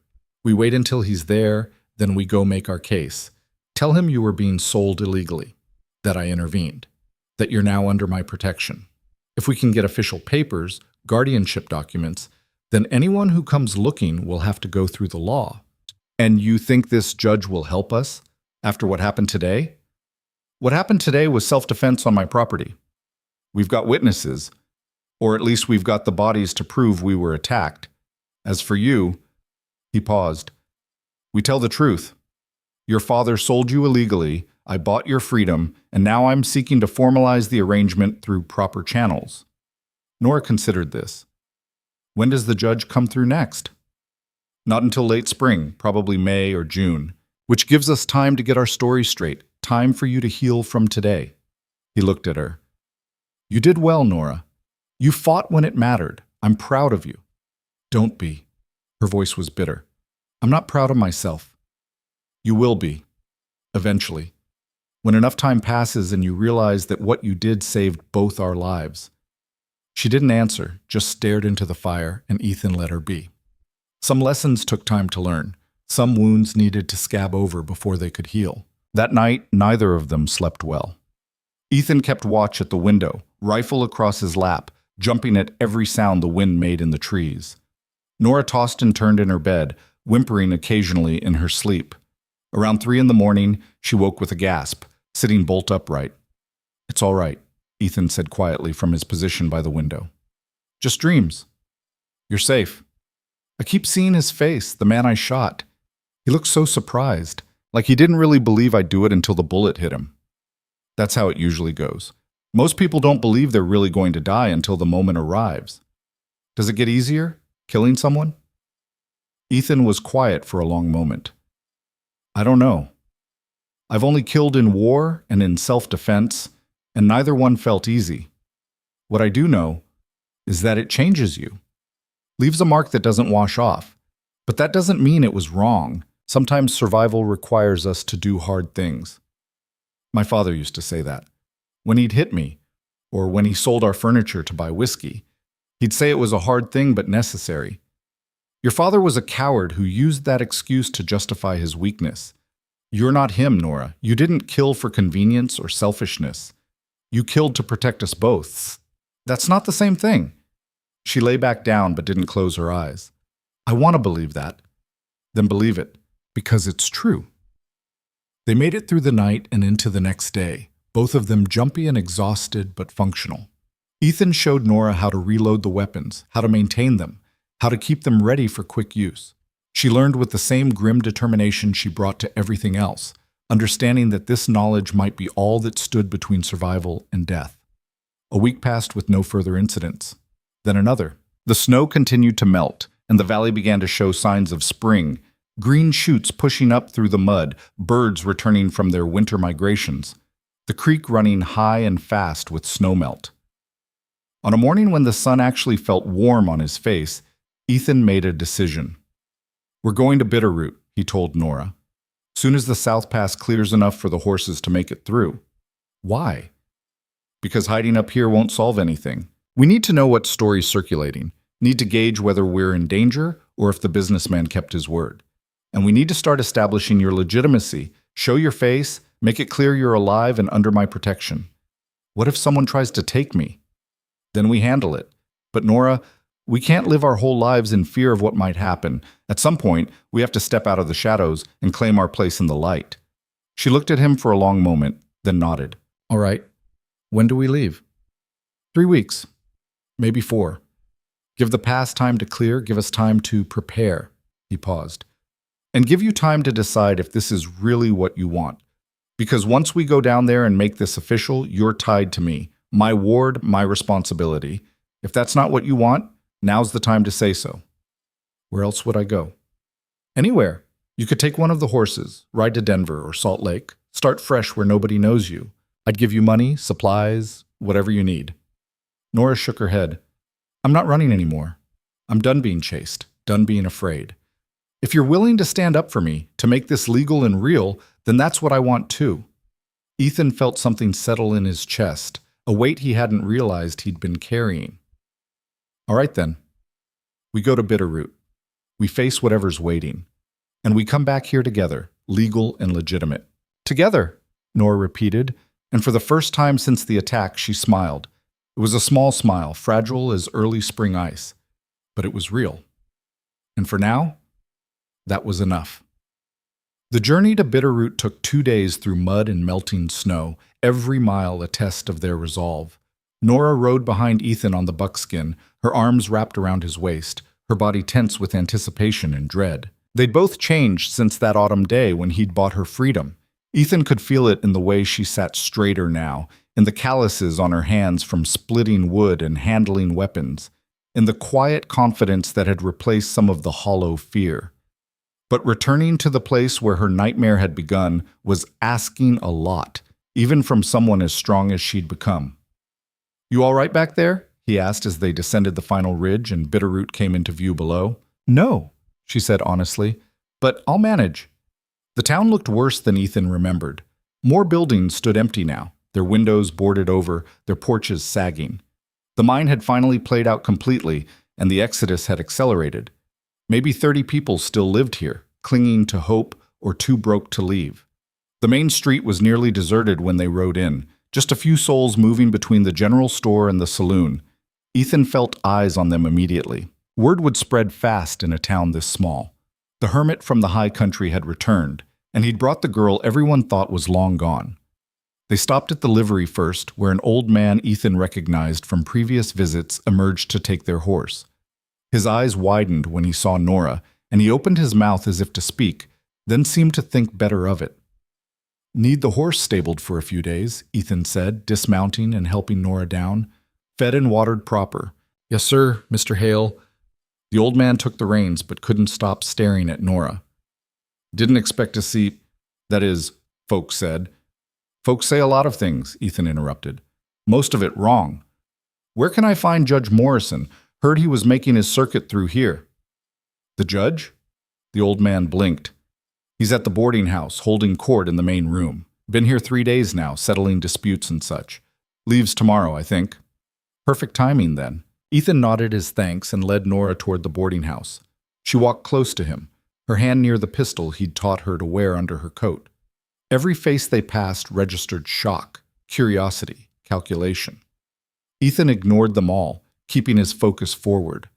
The boarding house was the same building where that businessman had claimed to operate, though a different woman ran it now. An older, hard-faced widow who looked at them with shrewd assessment when they entered.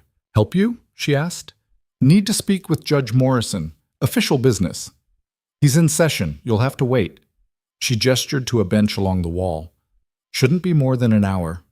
They sat, and Ethan felt Nora's leg bouncing with nervous energy beside him. Through the closed door of the main room, they could hear voices, the judge's measured tones, someone pleading their case, the murmur of onlookers.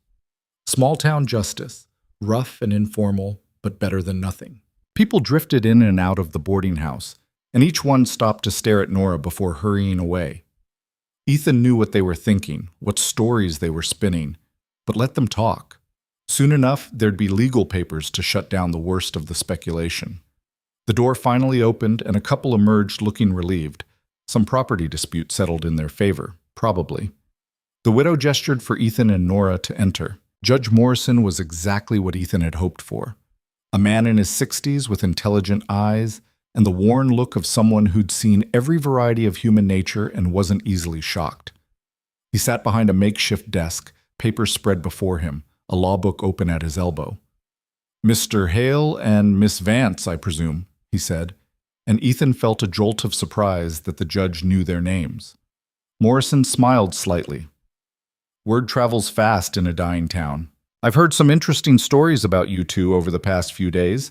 Thought you might show up eventually." "What kind of stories?" Ethan asked carefully. "Oh, the usual contradictory mess. Some say the girl ran away, some say she died, some say you kidnapped her. Others say you saved her from an illegal sale and have been protecting her through the winter."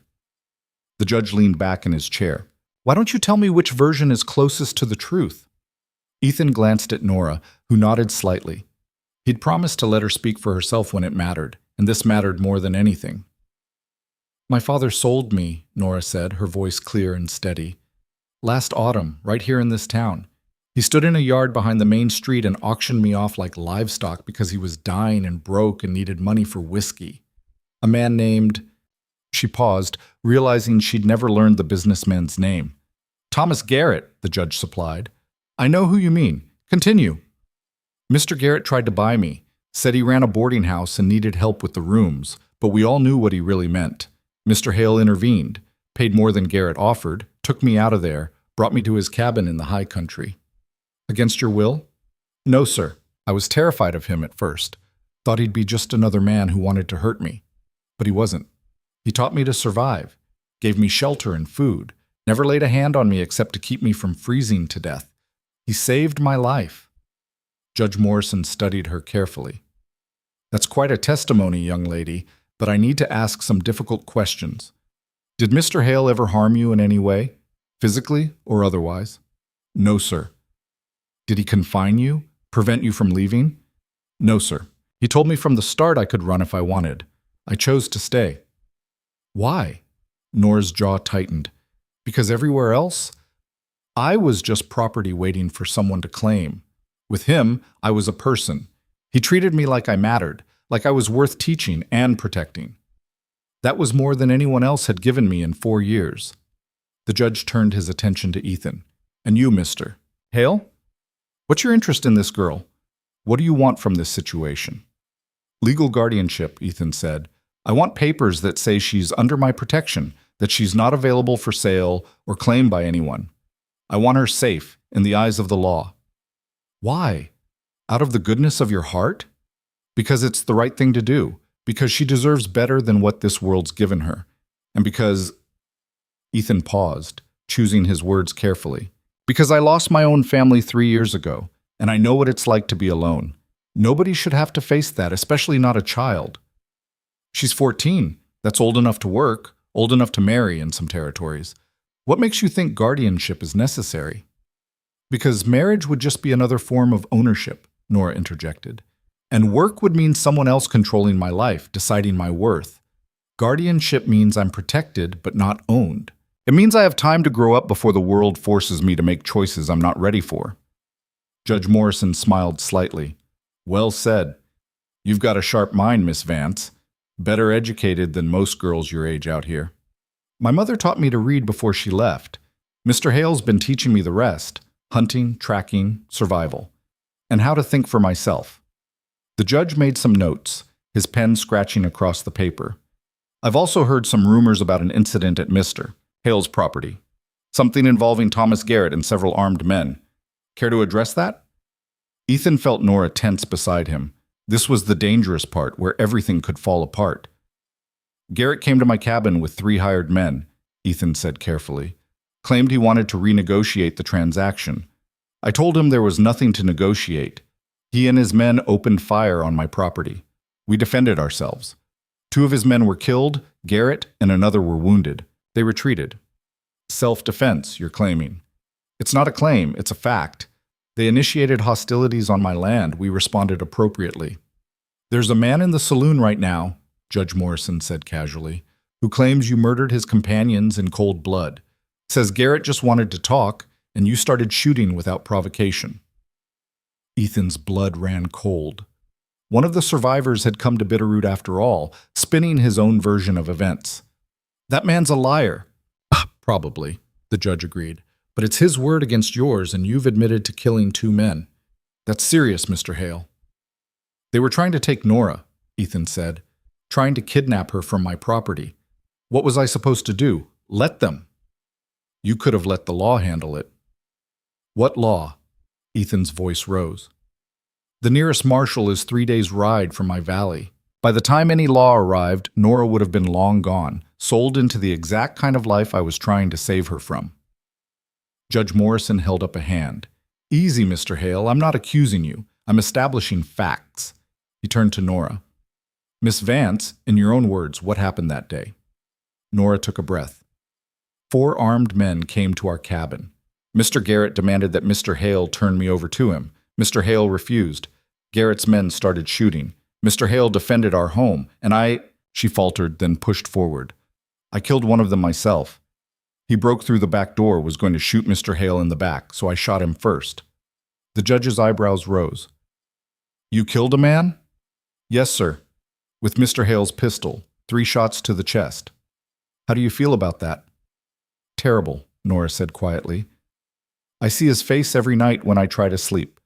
But I'd do it again if I had to, because it was either him or us, and I chose us. Judge Morrison sat back, steepling his fingers. For a long moment, he said nothing, just studied them both with those intelligent, measuring eyes. Ethan felt his future hanging in the balance, felt everything he'd tried to build teetering on the edge of this man's judgment. Finally, the judge spoke. Here's what I see. I see a girl who was illegally sold by a father with no right to do so. I see a man who intervened, perhaps imperfectly, but with good intentions. I see two people who formed a bond based on mutual survival and protection. And I see a clear case of self-defense against armed aggressors. He paused. What I don't see is any crime worth prosecuting. Ethan felt the tension drain from his shoulders. Beside him, Nora let out a breath she'd been holding. However, Morrison continued, that doesn't solve the larger problem. Miss Vance is a minor with no legal guardian. Her father, where is he, by the way? Dead, a voice said from the doorway. They all turned to see the old man from the livery standing there, hat in his hands. Begging pardon, Judge, but I thought you should know. Nora's father died 2 months back. The drink finally took him. He's buried in the town cemetery. Nora's face went blank. Ethan reached out instinctively, put a hand on her shoulder. She didn't pull away, just stood there processing the information that the man who'd given her life and then sold it was now nothing but bones in the ground. I see, Judge Morrison said. Thank you for that information. You may go. He waited until the old man left, then continued. That actually simplifies matters. With your father deceased and no other living relatives, do you have any other relatives, Miss Vance? No, sir. Mother's whereabouts are unknown, and I have no siblings or other family that I know of. Then you're an orphan in the eyes of the law, which means I have the authority to place you in a suitable guardian's care. He looked at Ethan. Mr. Hale, you've demonstrated the ability and willingness to provide for this child. You've protected her, educated her, and apparently kept her alive through a winter that would have killed most people. That speaks well of your character. Does that mean...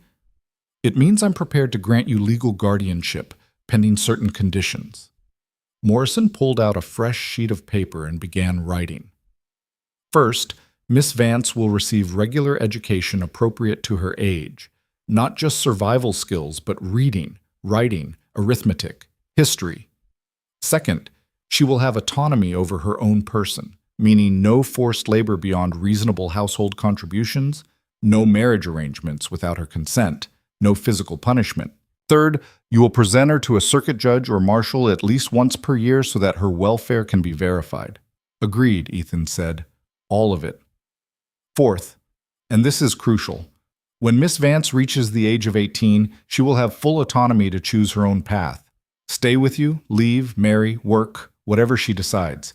Your guardianship ends the moment she comes of age, and she owes you nothing beyond common decency. Is that clear? Crystal clear, Your Honor. Morrison looked at Nora. And you, Miss Vance? Are these terms acceptable to you? Do you consent to Mr. Hale becoming your legal guardian? Nora's hand found Ethan's, gripped it tight. Yes, sir. I do. Then it's settled.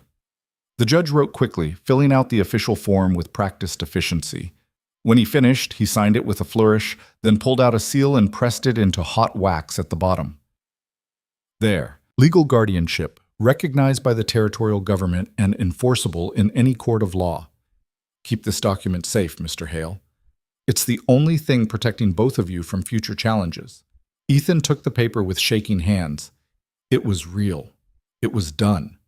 Nora was his to protect, legally and officially, and no one could take her away. Thank you, he said, his voice rough with emotion. Thank you, Your Honor. Don't thank me. Thank the girl for being brave enough to tell the truth, and thank yourself for being decent enough to do the right thing when no one else would. Morrison stood, indicating the session was over.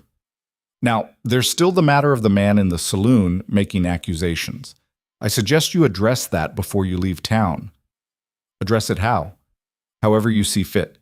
Just remember, you're now the legal guardian of a minor. Your actions reflect on her as much as you. Try not to kill anyone else unless absolutely necessary. They left the boarding house with the guardianship papers folded carefully in Ethan's coat pocket. The weight of them felt more significant than anything he'd carried in years. Heavier than gold, more valuable than any amount of money. This was proof. This was protection. This was family, made legal by law and real by choice. He's dead, Nora said quietly as they walked toward the saloon. My father's actually dead. How do you feel about that? I don't know, empty, maybe? I thought I'd feel something, relief or sadness or anger, but there's just nothing. He was already dead to me, I guess. This just makes it official. You don't owe him grief if you don't feel it. I know, it's just strange is all, being completely alone in the world. Ethan stopped walking, turned to face her. You're not alone. You've got me now, legally and otherwise. Nora's eyes filled with tears, but she smiled through them. Yeah, I guess I do. The saloon was even more depressing than Ethan remembered. Dark, stale-smelling, populated by men who'd given up on everything except the next drink. He spotted the survivor immediately, sitting at a corner table, his arm in a sling from the bullet wound Ethan had given him. The man looked up as they entered, and his face went through a rapid series of expressions: surprise, fear, calculation, defiance. Ethan walked directly to his table, Nora following close behind. The conversations around them died as people realized something significant was about to happen. You've been telling stories about me, Ethan said quietly. Stories that aren't true. The man's hand moved toward his belt, where a knife was sheathed. Stay back, Hale. I'll defend myself if I have to. No need. I'm not here to hurt you. I'm here to set the record straight. Ethan pulled out the guardianship papers, unfolded them, and laid them on the table. Judge Morrison just made this official. The girl is under my legal protection. What happened at my cabin was self-defense against armed trespassers. The judge has ruled on it. It's done. The man stared at the papers, his face going pale. Garrett won't accept this. He's got connections, money. Garrett's got a bullet wound and a failed investment. He's done. And if he's smart, he's already moved on to easier prey. Ethan leaned forward. But you're going to help make sure of that. You're going to ride out of here and find Garrett, and you're going to tell him that the girl is legally protected now, that any future attempts to claim her will be prosecuted as kidnapping. You're going to make him understand that this fight is over, and he lost. Can you do that? The man swallowed hard. And if I don't? Then I'll assume you're still a threat to my ward, and I'll deal with you accordingly. Your choice. For a long moment, the man said nothing. Then he nodded slowly. I'll tell him. I'll make sure he understands. Good. Ethan straightened up, folded the papers away. And for what it's worth, I'm sorry you got caught up in this. You were just doing a job, but the job's over now. Time to move on. The man nodded again, and Ethan could see the relief in his eyes.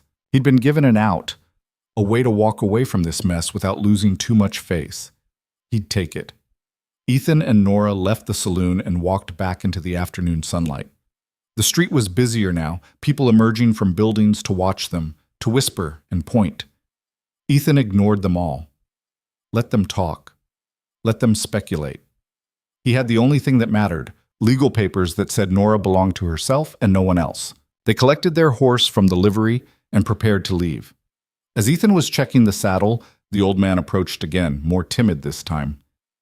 Mr. Hale, I just wanted to say what you did for that girl, taking her in like that. That's a good thing. A rare thing these days. I did what anyone should have done. But most people didn't. Most people just watched and did nothing. The old man glanced at Nora. Your father, miss, he wasn't always bad. I knew him before the drink took hold. He loved your mother something fierce. When she left, it broke him. That's no excuse for what he did to you, but I thought you should know he wasn't always a monster. Nora's expression softened slightly. Thank you for telling me. They rode out of Bitterroot as the sun angled toward the western peaks, painting the mountains in shades of gold and shadow. Neither of them looked back. There was nothing in that dying town worth remembering except the legal papers that proved they'd won, that they'd survived, that they'd become something more than victim and rescuer. They'd become family. The journey back to the valley took 3 days because they stopped frequently, no longer driven by urgency or fear. They were legal now, protected. Whatever came next, they'd face it together and with the law on their side. On the second night, camped beside a stream swollen with snowmelt, Nora sat by the fire and watched Ethan prepare their meal. Can I ask you something? She said. Sure. Why did you really buy me that day? The real reason, not the story you tell yourself. Ethan was quiet for a moment, stirring the beans in the pot. Because I saw my daughter in you. Not literally. You don't look like her, don't act like her. But I saw that same desperate hope, that same refusal to give up even when everything was lost. And I thought, if Emma had lived, if she'd somehow survived and been put in your situation, I'd hope someone would step in for her. Someone would choose to be brave when it mattered. So you were being brave for a daughter who's dead. Maybe. Or maybe I was trying to prove to myself that I could still be the man I was before the fire. The man who protected people, who stood up for what was right. I'd lost that man somewhere in the grief. Seeing you gave me a chance to find him again. Nora considered this. Did you? Find him? I'm working on it.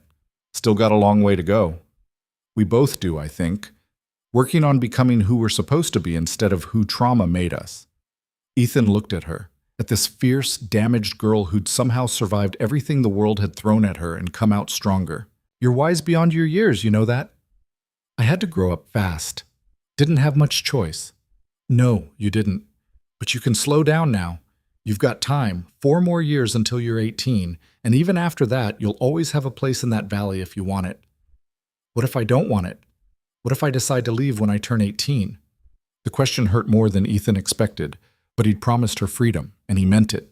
Then I'll help you pack, give you supplies and money, and watch you ride away. And I'll be happy for you, even if it kills me to see you go. Nora smiled, a real smile that reached her eyes. I won't leave. Not unless you make me. That valley, that cabin, it's the first place I've ever felt safe. The first place that felt like home. Good, Ethan said quietly, because I was starting to get used to having you around. They returned to the valley 4 days after leaving Bitterroot, and it felt like coming home in a way Ethan hadn't experienced since before the fire. The cabin was just as they'd left it, the repairs holding strong, the valley green and alive with spring. They settled back into their routine, but something had shifted. The guardianship papers changed things in ways both subtle and profound. They were no longer strangers sharing space out of necessity. They were family, chosen and legal, bound by more than survival. Summer came in a rush of green growth and warm days. Ethan taught Nora to fish in the creek, to identify edible plants, to track deer through the forest. She taught him to laugh again, to see beauty in small things, to believe that maybe the future held more than just endless grief.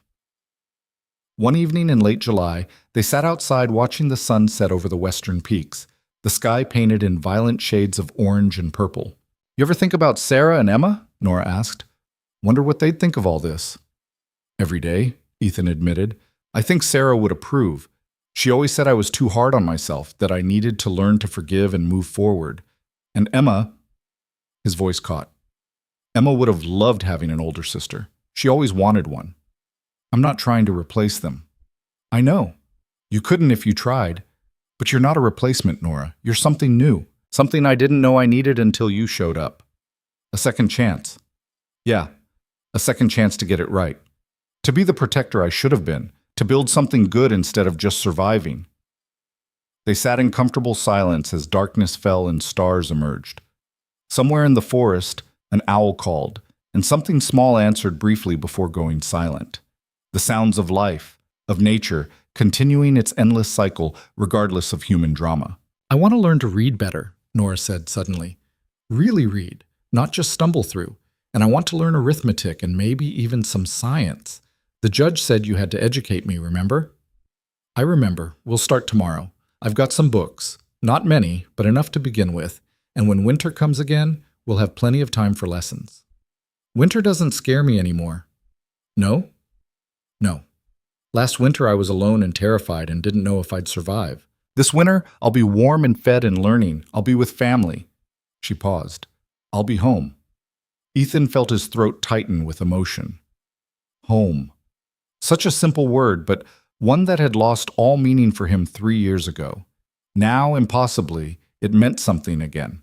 Not the same thing it had meant before. Nothing could bring back what he'd lost. But something new and precious and worth protecting. Yes, he said quietly, you'll be home. The years that followed weren't easy. There were hard winters and lean times, injuries and illnesses, moments of fear and doubt. But they faced it all together, guardian and ward, father and daughter, in everything but blood. Ethan watched Nora grow from a damaged, frightened girl into a strong, capable young woman who could track a deer for miles, dress a kill with practiced efficiency, and recite Shakespeare while doing it. When Nora turned 18, Judge Morrison made his annual visit to verify her welfare. By then, Bitterroot was completely dead, a ghost town with more empty buildings than occupied ones. The judge met them at a way station halfway between the valley and what was left of civilization. "Well, Miss Vance," he said, looking her over with approval, "you've certainly thrived under Mr. Hale's guardianship. The question now is, what do you want to do with your freedom?" Nora didn't hesitate. "I want to stay. The valley is my home. Ethan is my family. Unless he wants me to leave?" "Never," Ethan said firmly. "You're welcome to stay as long as you want. Forever, if that's what you choose." Judge Morrison smiled and made a notation in his records. "Then I'll mark this guardianship as successfully completed. Miss Vance is legally an adult now, free to make her own choices. And it appears she's chosen well." He looked at Ethan. "You did good, Hale. Against all odds, you did good." After the judge left, Ethan and Nora rode back to their valley in the golden light of late summer. The world beyond the mountains continued its chaos and change, but here, in this sheltered place, they'd built something that would last. "You know," Nora said as they crested the final ridge and looked down at their cabin, "when my father sold me that day, I thought my life was over. Thought there was nothing left but suffering and death. And now?